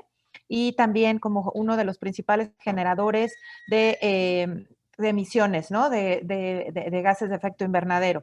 Entonces, para hablar de este sector tan importante para México y qué se está haciendo y cómo vamos en cuanto al cumplimiento de metas ahí, le dejo la palabra a Víctor Alvarado. Víctor estudió ingeniería en transporte y posteriormente una especialidad de espacio público y movilidad. Ha colaborado con el gobierno de la Ciudad de México para las secretarías de movilidad y de medio ambiente. Es asesor, consultor e investigador en movilidad, transporte, ciudades y comunidades de forma independiente y actualmente es responsable en la organización El Poder del Consumidor del área de movilidad y cambio climático. Víctor, te dejamos la palabra. Y Pablo, si puedes cerrar tu cámara, por favor.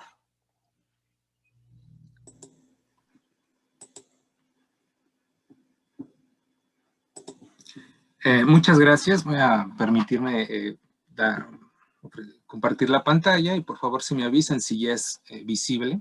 Sí, Gracias. ya está, la estamos viendo. Gracias. Muchas gracias. Un momento. Okay.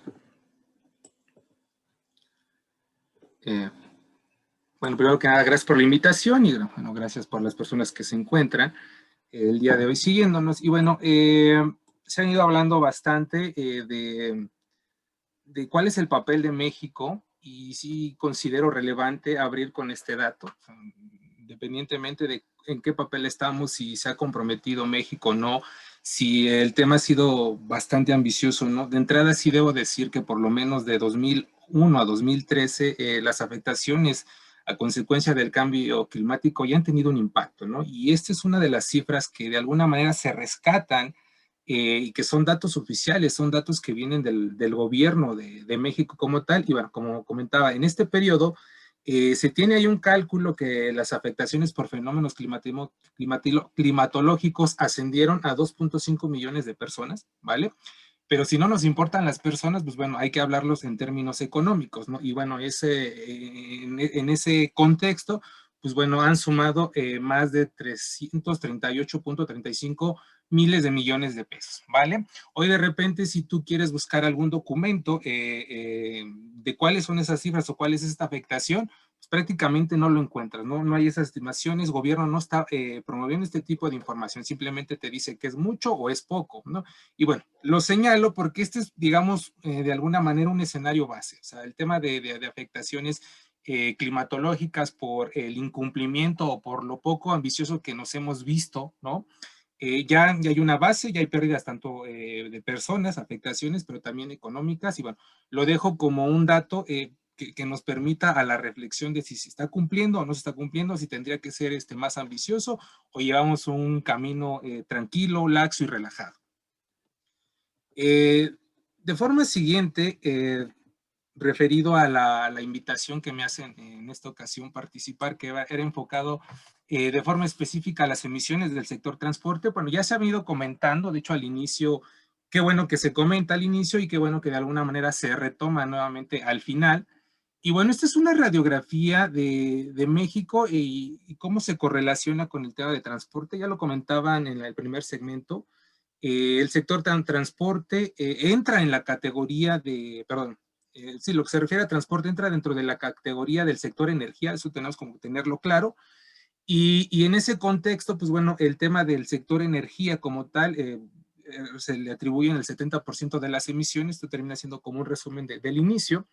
Pero en esta categoría en este sector como tal de energía es donde deriva lo que es una categoría específicamente que se conoce como transporte, donde sigue siendo el principal generador de gases de efecto invernadero, ¿no? Con el 25%, y a su vez esta categoría tiene una subcategoría que es específicamente la subcategoría conocida como autotransporte. Básicamente vendrían siendo transporte ligero, por así decirlo, y aún así este sector por sí solo de alguna manera es el principal generador de gases de efecto invernadero en la generalidad, en la composición de todos los gases.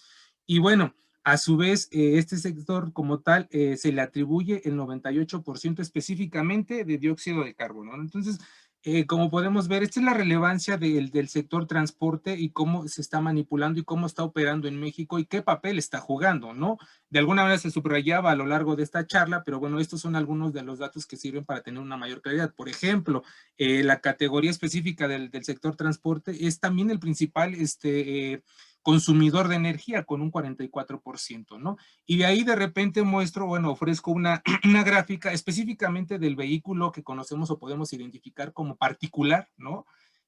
Como podemos ver, pues la tendencia es prácticamente al alza. O sea, en ningún momento podemos ver que de repente los vehículos en circulación o los que estén operando como tal en las diferentes ciudades del país, regiones y comunidades, pues no hay una línea a la baja, no hay vehículo, la tendencia no va hacia abajo.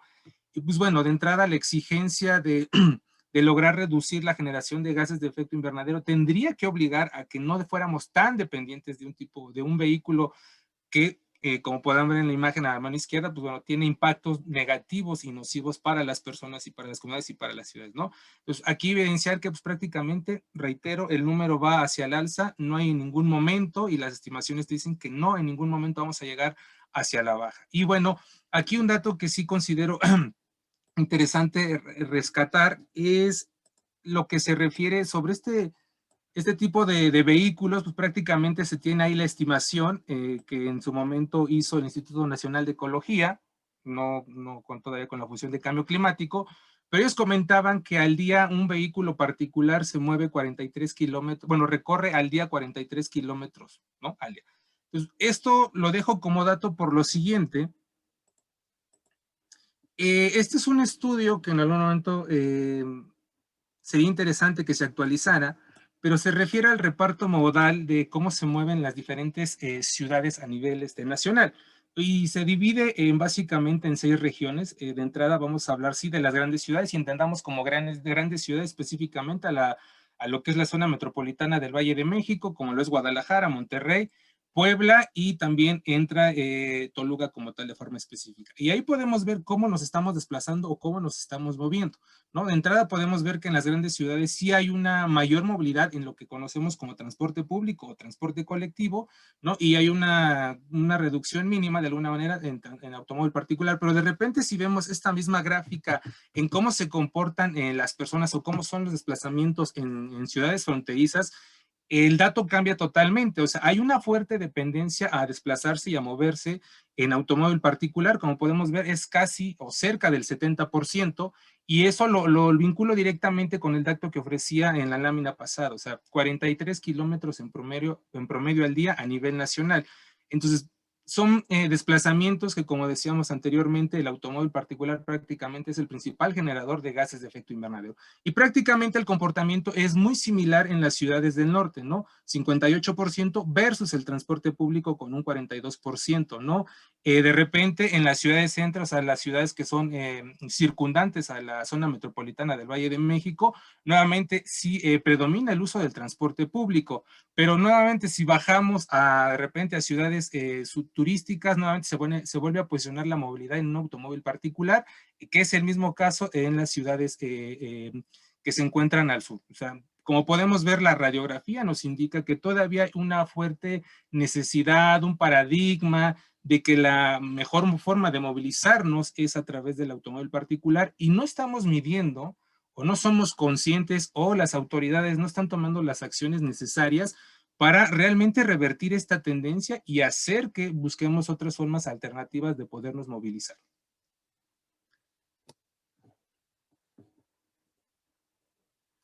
Y bueno, en un contexto general, el uso excesivo del automóvil, si bien ya tenemos como ese contexto de que está generando grandes generaciones de gases de efecto invernadero, podríamos hablar de otras externalidades, pero en un esquema muy general y muy básico podemos decir que una de las principales, ¿no?, es la generación de lo que podemos identificar como tránsito vehicular, tráfico como tal, como se suele conocer, pero también esto produce o provoca lo que se conoce como el abandono del transporte público, ¿no?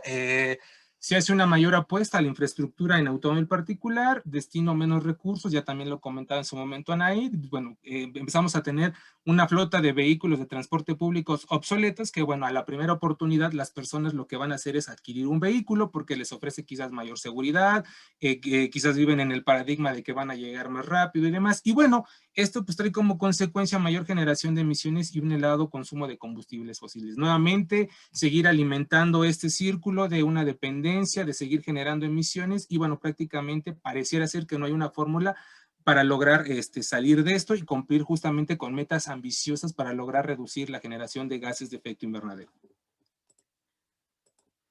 Y bueno, aquí tomando el caso de la Ciudad de México, sí es interesante mostrar esta gráfica en el sentido de cuál es la capacidad de generar gases de efecto invernadero, ¿no?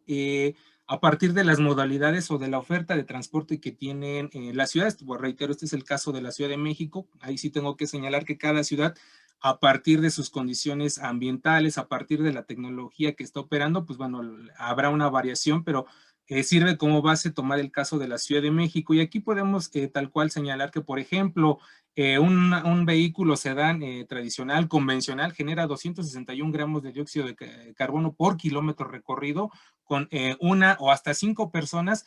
Y si lo comparamos de repente con servicios de transporte público colectivo, como lo pudiera ser un BRT, que quizás en el contexto local es un Metrobús, un Macrobús en Guadalajara, un Ecovía en Chihuahua, un Acabús en Acapulco, o un Mexibus en el Estado de México, pues bueno, prácticamente por movilizar 160 personas por kilómetro recorrido, tan solo se están generando 12.3 gramos de dióxido de carbono. Entonces, no hay mucha ciencia, sino simplemente entender, y es como el mensaje a las autoridades, pero también a nosotros como personas, que pues entre más nos movamos de forma colectiva, pues podemos lograr reducir la generación de gases de efecto invernadero. Y también es el mensaje a las autoridades correspondientes de, bueno, apostar por sistemas de movilidad colectiva y de forma masiva para realmente sumarnos a este compromiso de reducir emisiones.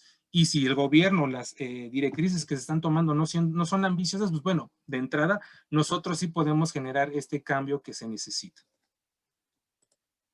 Y bueno, ya se hablaba de cómo se están destinando los recursos, ¿no? Bueno, aquí tal cual lo señalo, una de las organizaciones que ha hecho una labor muy interesante es ITDP México como tal, donde, bueno, prácticamente año con año viene monitoreando en qué se están asignando los recursos y, bueno, podemos ver que prácticamente la tendencia es la misma. Se sigue destinando recursos a infraestructura vial, que lo único que termina beneficiando es la movilidad o desplazamientos de vehículos de forma particular, ¿no? Que hoy por hoy sabemos que tienen grandes deficiencias en cuanto a rendimiento, en cuanto a eficiencia. Y bueno, tal cual es nada más como de forma gráfica para que se pueda visualizar, pero ya en un ejemplo específico y quizás muy localista es lo que recientemente está pasando. O sea, por ejemplo, en 2019 se anunciaban 3 distribuidores viales que nuevamente, reitero, sí quiero ser muy incisivo en eso y subrayarlo como tal o enfático, pues bueno, si terminan siendo obras que benefician la movilidad en el automóvil particular. Ya veíamos al inicio de esta presentación la radiografía, ¿no? O sea, cómo si hay una fuerte dependencia a movernos en automóvil particular, pues bueno, lo seguimos alimentando y pues bueno, esta es una decisión como tal local, el gobierno de la Ciudad de México, que termina destinando prácticamente más de 250 millones de pesos, ahí de hecho está mal el cálculo, pero bueno, sí son 251 millones de pesos en este tipo de infraestructura, ¿no? Y bueno, de repente cuando estamos pidiendo infraestructura que logra reducir la generación de gases de efecto invernadero, quizás hay como contexto rápido, a partir de que vivimos esta crisis sanitaria, pues bueno, gobierno, esta misma administración decide implementar algunas ciclovías de forma emergente para evitar las aglomeraciones en transporte público, y lo hace a través de una ciclovía. Y pues bueno, tenemos ya la constancia, se han hecho cálculos a partir de diferentes organizaciones, como lo es la coalición Cero Emisiones como tal, pues bueno, ha comprobado que tiene la capacidad de esta ciclovía de reducir 6.4 toneladas al día, y bueno, no se ha generado el interés de destinar este recurso para que las ciclovías sean permanentes. Entonces, realmente es simplemente apostar por una política diferente, ¿no? Para lograr reducir emisiones. Y bueno, ya prácticamente uno de los segundos puntos que me pedían comentar en esta presentación eran cuáles eran esas alternativas, ¿no? Y prácticamente, pues podríamos decir que el uso del transporte público y la movilidad activa no han sido no se les ha dado ese interés para potencializar su capacidad de lograr reducir emisiones, ¿no? Y ya está comprobado, ¿no?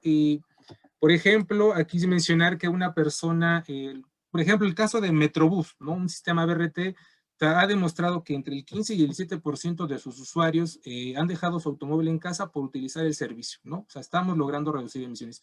Y cada vez que estas personas dejan su automóvil en casa y utilizan el transporte público, reducen un 95% la generación de gases de efecto invernadero. Y, por ejemplo, cada vez que entra un transporte estructurado, ordenado, con paradas preestablecidas, carriles confinados, logran la sustitución de esto que mencionaba al inicio, del olvido del transporte público, de microbuses, de vagonetas, de vehículos de baja capacidad, que hoy por hoy prácticamente tienen en promedio a nivel nacional una vida útil de más de 15 años, ¿no? Y con tecnologías obsoletas y poco amigables con el medio ambiente, pues bueno, cuando llega un sistema estructurado, pues logra que se reduzcan las emisiones hasta en un 56%, ¿no? Y bueno, pues prácticamente lo que comentaba, también logra la sustitución de vehículos de baja capacidad por vehículos con tecnologías pues más eficientes y más amigables con el medio ambiente. A su vez, pues digo, la movilidad no tiene que estar centrada solamente en desplazamientos dependientes de un motor, sino también de forma activa. Por ejemplo, el caso de Covici en la Ciudad de México, pues bueno, de 2010 a 2012, tal cual logró reducir 233 toneladas de dióxido de carbono, ¿no?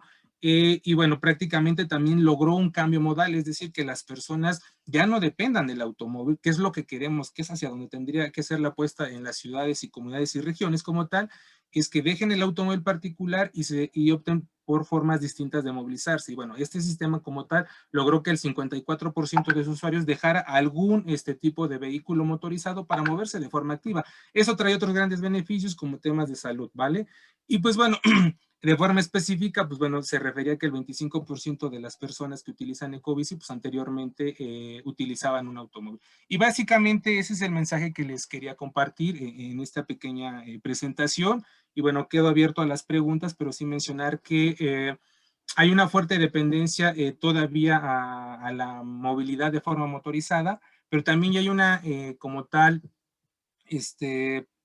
pues alternativas de movilidad como tal que han logrado reducir emisiones, que todos los días permiten lograr emisiones como tal, pero no se están considerando. Y bueno, aquí también hay algo que nos podríamos todavía centrar de forma amplia, ¿no? Que se refiere al marco legal y regulatorio, pero pues bueno, ya lo comentaban los compañeros de forma anticipada, ¿no? O sea, de alguna manera el estatus o cómo nos encontramos es que hay muchos pendientes y esto está en pausa. Y por ejemplo, nada más como mencionar algunos aspectos, tenemos ahí el tema de la NOM 163, que es prácticamente la que establece los parámetros para que los vehículos o los vehículos ligeros pues realmente sean eficientes, sean reduidores. Por ejemplo, desde la organización donde colaboro, hemos señalado la necesidad de que los vehículos cuenten con un etiquetado para que nosotros como consumidores, pues bueno, o sea, yo sepa realmente cuánto estoy generando de emisiones, cuánto estoy generando de gases de efecto invernadero o básicamente de contaminantes, y yo tenga ese poder de decisión vinculándolo directamente en cuál va a ser el rendimiento de mi vehículo. Al igual y el vehículo me termina siendo muy económico, pero va a terminar contaminando bastante, ¿no? O al igual y el vehículo pues tiene otros atributos, ¿no? Que la industria siempre te va a mostrar antes de realmente cuál va a ser su rendimiento y eso cuánto se va a traducir en un costo a tu bolsillo. Pues bueno, eso es algo que todavía sigue detenido, sigue parado y que bueno, considero que se puede tratar de forma específica. Hay algo también más interesante, también comentar el tema del año de operación de las flotas. Cuando uno revisa las distintas leyes de movilidad que tienen o de transporte que tienen cada uno de los estados de la República, específicamente los 32 que existen, te das cuenta que el marco regulatorio te dice que la vida útil de un vehículo de transporte público es de 10 años, ¿vale? Después de estos 10 años el vehículo no tendría que estar operando. Entonces, y nada más te dice eso. Entonces, por ejemplo, si ahorita de repente en Aguascalientes se comprara una flota de vehículos nueva con tecnología Euro 4, por poner un ejemplo tal cual, pues ya nos casamos con esa tecnología 10 años y no podemos hacer nada, porque tal cual el marco regulatorio te lo permite y te lo exige. Entonces, para lograr estos cambios que tienen que ser más exigentes, más radicales, pues no nada más es como ponernos estas metas de hay que lograr reducir N cantidad, sino también tenemos que empezar a voltear a ver las cosas específicas que nos van a permitir lograr llegar a estos resultados. Y aquí estoy mostrando dos específicos que han llevado años. Uno, que se ha empezado a trabajar y mucho se debe en gran medida a la exigencia y a la lucha de sociedad civil, pero el otro de repente no es un tema del que se esté hablando. Y ahí está, y simplemente pues, te das cuenta que cualquier flota de vehículos que compres ahorita ya te casaste con 10 años y esto sale de alguna manera, estamos en el 2021, sale de este compromiso de lograr reducir N cantidad de emisiones hasta el 2030, ¿no? Prácticamente todo lo que se adquiere el día de hoy, pues ya estamos hablando del 2031. Y bueno, y así podríamos seguir. Gracias y bueno, quedo a la orden.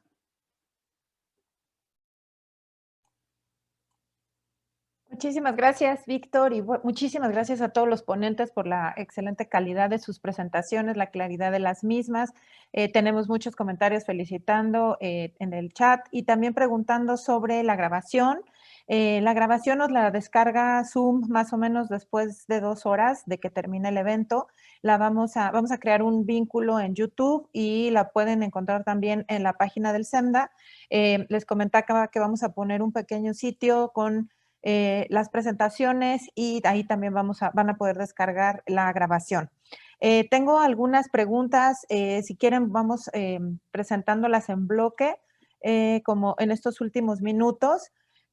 Bueno, para Anaíd, sobre el tema de lo que se habló en general, nos pregunta Roberto Muñoz, en las NDCs del 2015 se definían esquemas de evaluación de metas, cumplimiento de marco normativo internacional, vinculante o no.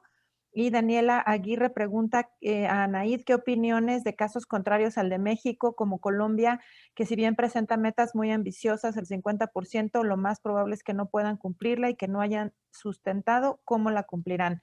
Esas son para ella, pero si alguno de los ponentes quiere complementar en algún momento, pues solamente que nos pida la palabra. Entonces, Anaíd, ¿quisieras responder esto?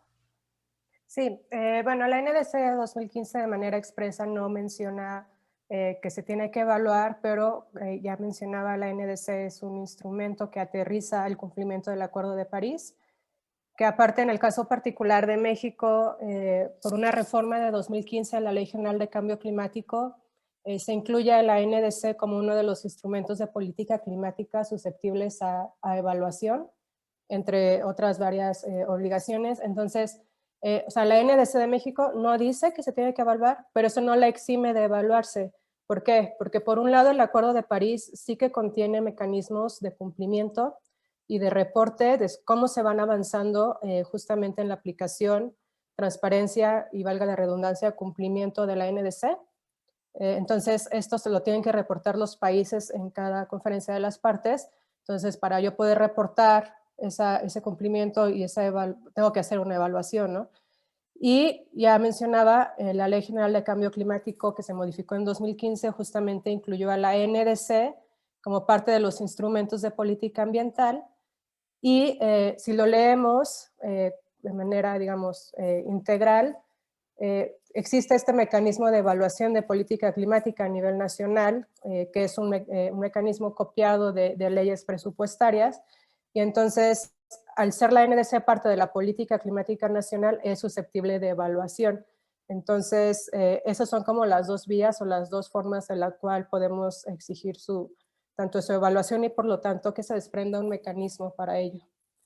Respecto al caso de Colombia, sí, de hecho ese es un tema que discutíamos con colegas, o sea, si a veces, si vale la pena mejor enfocarnos a cumplir metas quizá no tan ambiciosas, pero que sea factible, o alzar el estándar y poner metas ambiciosas, ¿no? Y creo que desde SEMDA creemos que claramente tienes que tomar en cuenta las capacidades nacionales, pero es que el caso particular de México es muy particular porque por un lado, y muy curioso, la NDC, si leemos el texto de la NDC actualizada, presentada en diciembre, muchas veces aluden al caso y que claramente existe a la brecha de desigualdad, a la falta de capacidades, a la condición de México como una economía en desarrollo, Pero lo que ya decíamos, ¿no? El presupuesto público que tenemos no está alineado con las prioridades de mitigación, no está alineado con la emergencia climática. Y eso no significa que no tengamos el dinero suficiente. ¿Por qué no mejor en invertir en refinerías o en combustóleo o en estar fortaleciendo una infraestructura contaminante y obsoleta? ¿Por qué mejor no invertimos en hacer viable la transición energética, ¿no? Y desde ese punto de vista, el tener metas ambiciosas te ayudan a empujar justamente esas acciones y esas políticas. Entonces, para el caso de México, pues sí que era necesario tener una ambición, porque los recursos existen. Y después de ver, por ejemplo, justamente la presentación de Daniel o ver cómo se ha manejado el presupuesto, pues vemos que para el caso de México hubiera sido factible, ¿no? Tener esta congruencia entre metas, presupuesto y políticas. Entonces, bueno, eso sería la respuesta. Gracias. Listo, muchas gracias, Anaí. Ahora para Daniel, relacionado con el tema de metano, voy a leer rápido. Edith pregunta si puedes explicar un poco más por qué se están perdiendo las bondades del gas por esta fuga, casi 30%, y si se está haciendo algo al respecto para reducirlas. En la Ciudad de México, en el 2009, indicaron una campaña contra las fugas de gas, pero a nivel nacional no conozco ninguna iniciativa, ni sé cuántas y cuáles fuentes de liberación podrían considerarse. Daniela García pregunta si podrías explicar nuevamente la controversia y cómo funciona el tema de eficiencia de los quemadores. Adrián Fernández, si EDF tiene información sobre el monto aproximado de las inversiones que se necesitarían para que ese gas metano, en vez de quemarse parcialmente, se utilizara como combustible. Importamos mucho gas de Estados Unidos y el que sale asociado a los yacimientos en México los desperdiciamos. Y también habla de que los lineamientos de la CEA fueron un gran paso y que EDF los asesoró muy bien, pero que se pospuso la entrada de ellos por petición de Pemex. Si puedes comentar para cuándo se espera que entren en vigor. Emilio Godoy pregunta si estas pérdidas que mencionas por las fugas de gas incluyen externalidades. Y Daniel Arismendi, ¿qué se puede hacer para aprovechar ese gas que se quema y reducir las emisiones de metano? Gracias, Margarita. Bueno, también las voy a como agrupar. Bueno, hay una serie de preguntas en cuanto al desperdicio por quema de gas. Sí, entonces, digamos,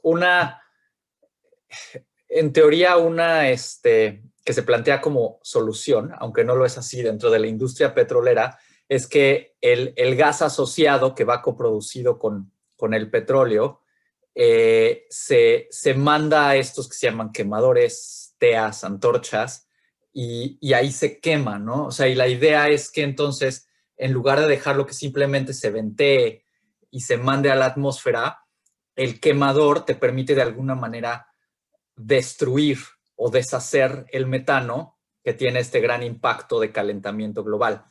Entonces, esto es controversial, ¿no? Porque de alguna manera no tendríamos por qué estar ni venteando ni quemando. O sea, es decir, la quema de gas no es una solución suficiente. Además de que uno tiene varios problemas. Cuando se hace eficientemente, se dice que tiene eficiencia del 100%. Y bueno, mientras más abajo es la eficiencia, una mayor cantidad de metano se está escapando.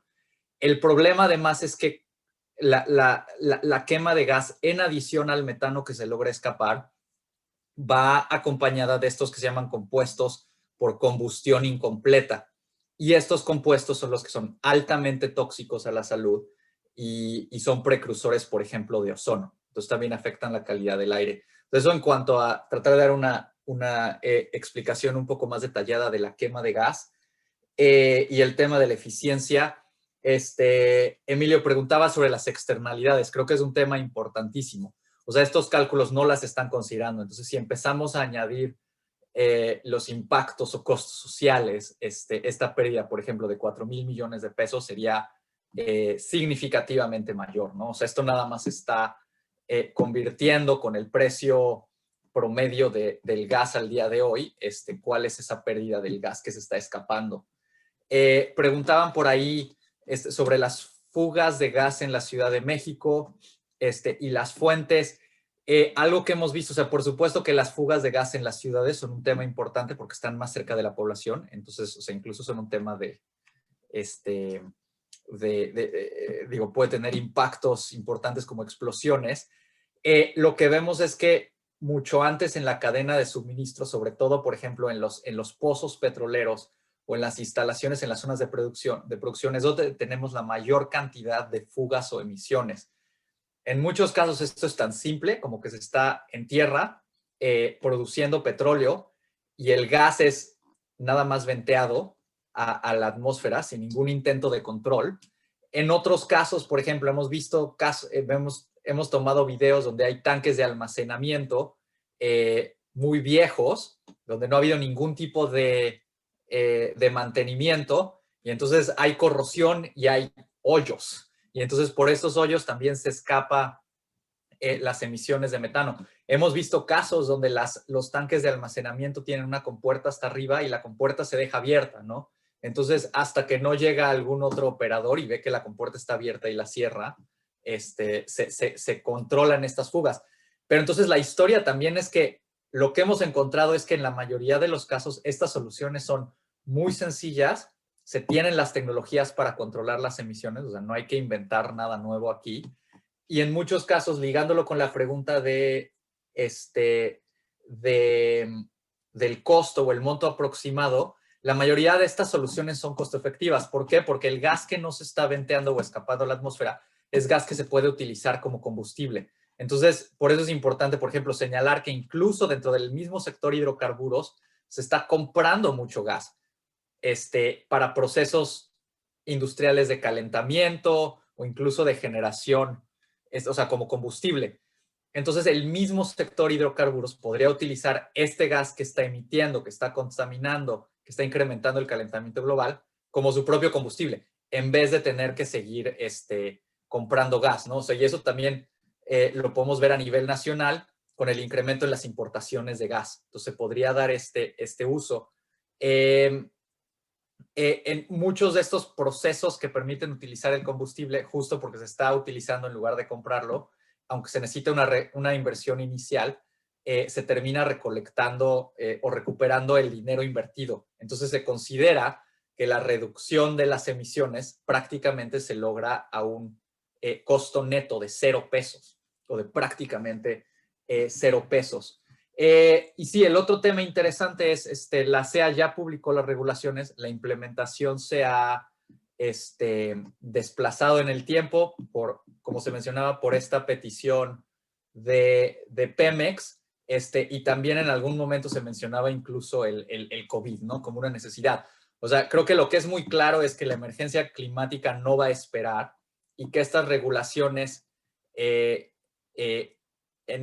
la medida en que son ambiciosas, no nos sirven de nada si se quedan en el papel. Entonces, esta implementación y el revisar que estas regulaciones se hagan cumplir tiene que ser prioridad, independientemente de otras causas.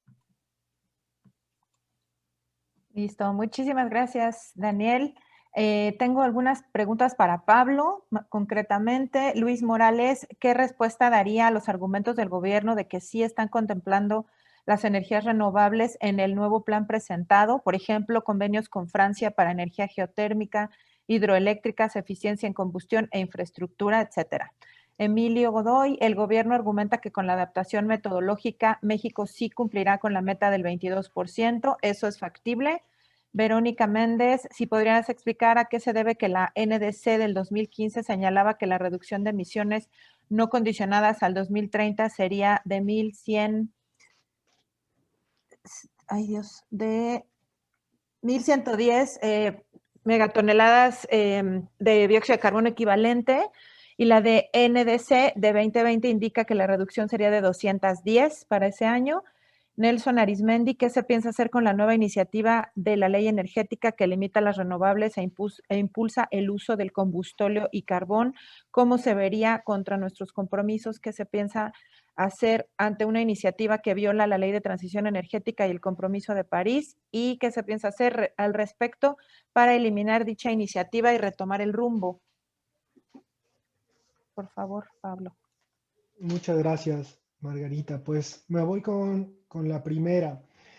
en realidad, pues vemos que en los hechos, las energías renovables, particularmente las energías renovables, están quedando completamente fuera del mapa de la 4T, ¿no? Lo vemos claramente en las modificaciones a las políticas que se han buscado hacer, ¿no? En donde claramente la catalogan como una energía que no es confiable. Después vemos ahora también la nueva propuesta de modificación a la ley de la industria eléctrica, que lo que busca es quitarle la prioridad de despacho, ¿no? O sea, poner primero a las hidroeléctricas de CFE, después poner las demás plantas de CFE y posteriormente el tema de energías renovables. También se busca suspender los permisos de interconexión, los permisos para generar nuevos proyectos. Y cuando uno se pone a ver, ¿no? O sea, cuando se dice que CFE tendrá que tener la rectoría del sector y ser el jugador principal dentro del sector eléctrico, pues vemos que tampoco ellos contemplan el tema de energías renovables. Recientemente se publicó el plan de negocios de CFE por lo que resta del sexenio y ahí dice claramente que los proyectos que se van a estar realizando, o sea, las renovables se van hasta el 2027, ¿no? O sea, ya que se encargue la próxima administración, aquí ni siquiera están contempladas. Entonces, bueno, aquí lo que cuenta son los hechos, ¿no? Y hacia dónde está avanzando el sector en la realidad, ¿no? Y hacia dónde, pues, avanza también el tema de las políticas que se están impulsando. Y claramente las energías renovables no tienen cabida, ¿no? Ya sea a través de particulares, empresas en gran escala, ya sea a través de la generación distribuida, que tampoco se ve que tenga una importancia mayor para el gobierno, y después CFE definitivamente no le pasa ni por aquí, ¿no? En ese sentido, pues bueno, está la parte de las hidroeléctricas, que lo que han buscado hacer es repotenciar la capacidad que se tiene, ¿no? O sea, actualmente la capacidad instalada que existe de energía hidroeléctrica es de 18%, ¿no? Pero solamente se genera el 11% a través de esta tecnología. Entonces, lo que están buscando es, pues, darle una arreglada a las centrales hidroeléctricas para aumentar la generación que se está haciendo. Pero como bien leía en los comentarios, o sea, esto no, por sí mismo no va a ser suficiente para cumplir las metas de energía limpia, ¿no? Y además tampoco es deseable. O sea, las energías, la energía generada a partir de la gran hidroeléctrica, de la hidroeléctrica de gran calado, tiene implicaciones muy graves justamente en cuestiones de emisión de metano por la inundación de los terrenos, ¿no?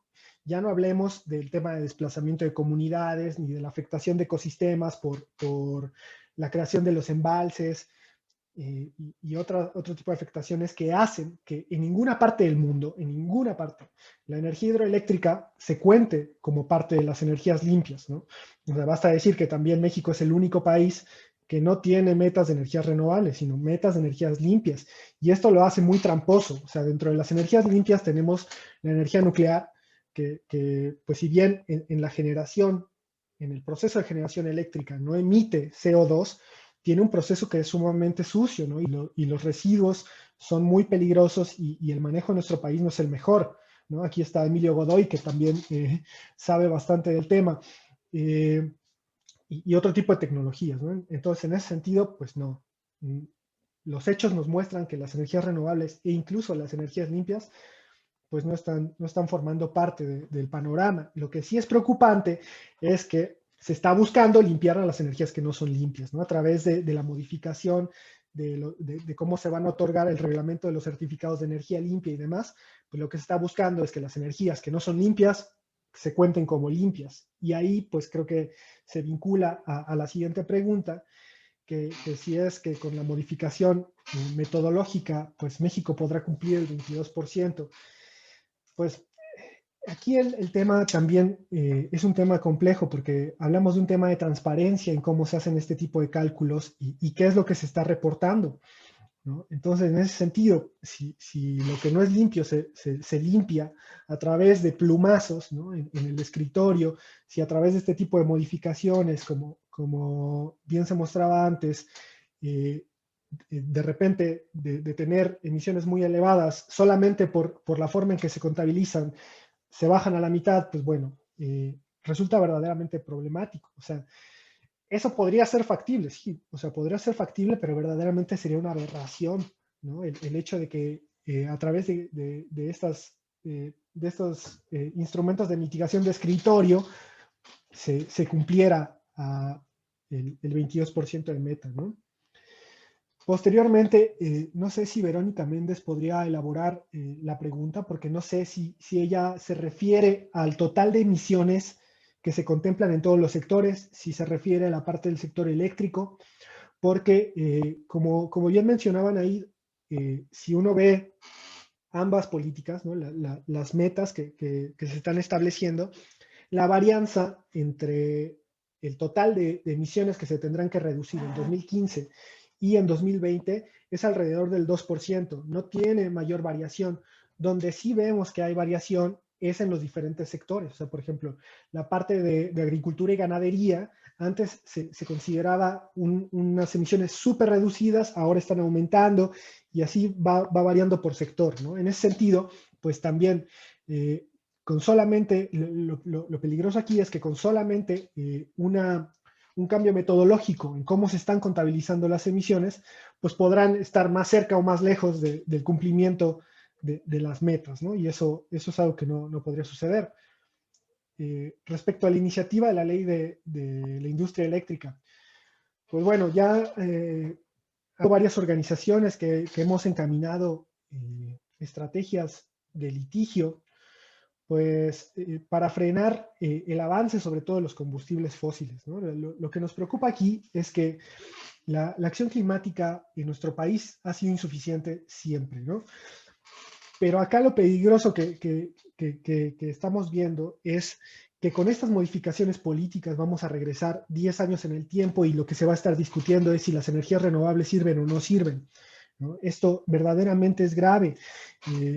Incluso también cuando se menciona que lo que se busca es poner orden en el sector, pues más bien lo que viene ya en la realidad con estas modificaciones es que se busca que las paraestatales tengan otra vez un rol protagónico que en sí mismo no estaría mal si no fuera por este plan de generación en el cual pues, el carbón, el combustorio, el gas y los combustibles fósiles siguen siendo la parte principal, las energías renovables quedan fuera, ¿no? Y ya no se diga la generación distribuida, pues ahí es donde está lo problemático, ¿no?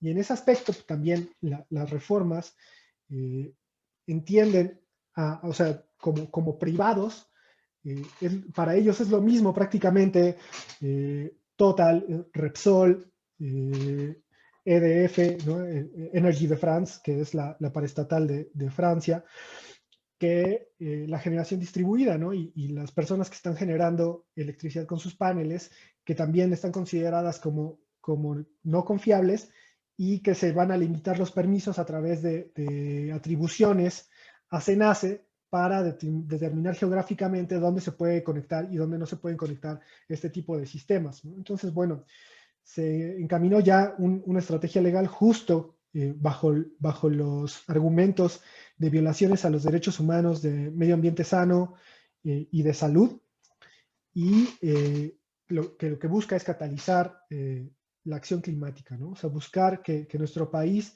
se tome en serio estas metas que al final de cuentas pues, son vinculantes, no es algo como que sea opcional y que vamos a estar buscando que se cumpla. Me parece que eran todas.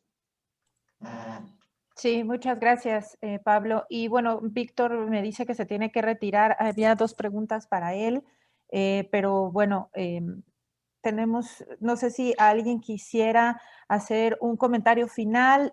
Por ejemplo, tenemos preguntas más generales rápidamente, si tenemos datos para el sector turístico, qué sugerimos, qué alternativas sugerimos a nivel social y comunitario en general, algo sobre el estado de Baja California, ¿no? Y la puesta en marcha de generación de energía por gas natural, que qué opinaríamos de si en Baja California Sur existe alguna consideración o excepción a tener proyectos de generación de energía verde por su condición.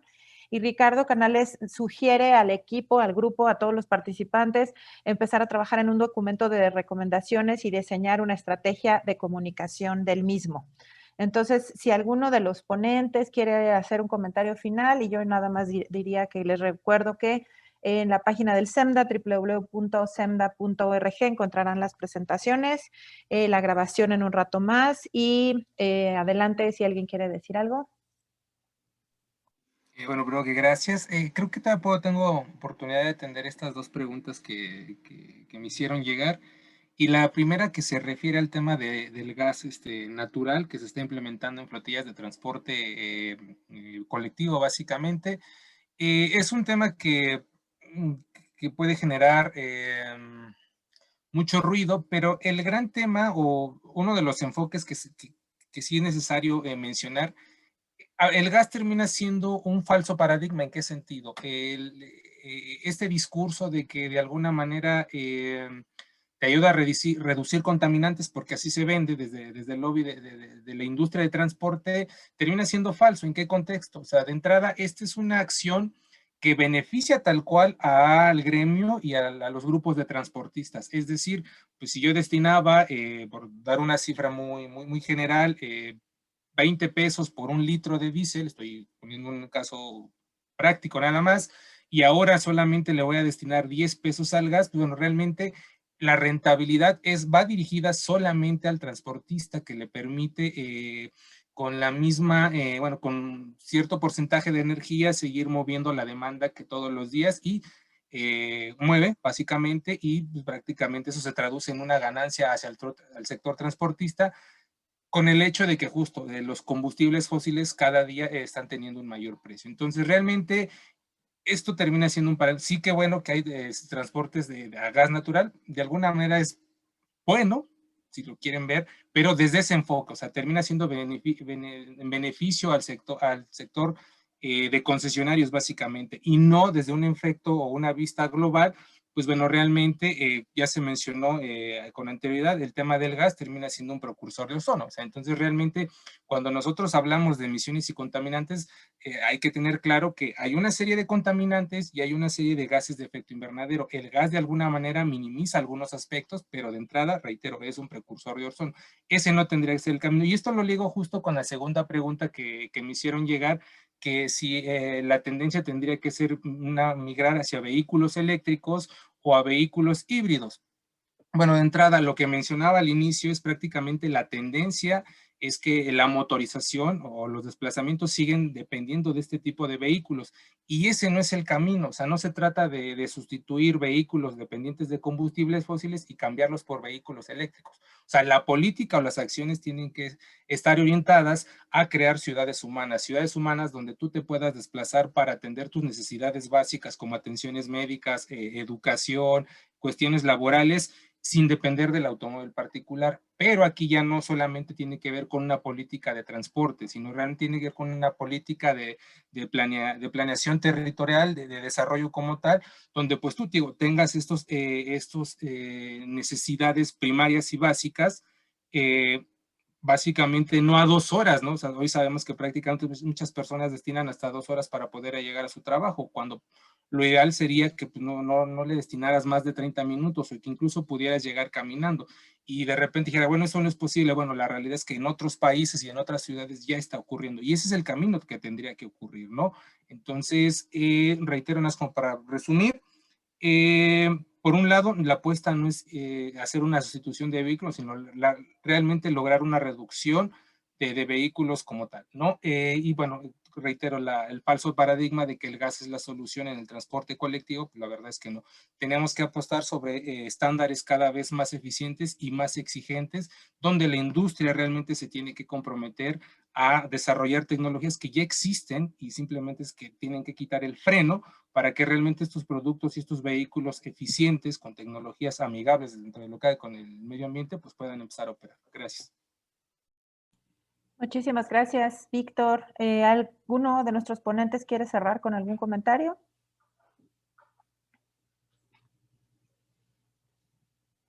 Bueno, pues les reitero muchísimas gracias a todos los participantes por haber dedicado estas 2 horas a hablar de un tema tan relevante como cómo vamos a mitigar y combatir el cambio climático, nuestra aportación a todo lo que se está haciendo a nivel planetario y pues que pasen muy buen día. Estamos a sus órdenes en el SEMDA.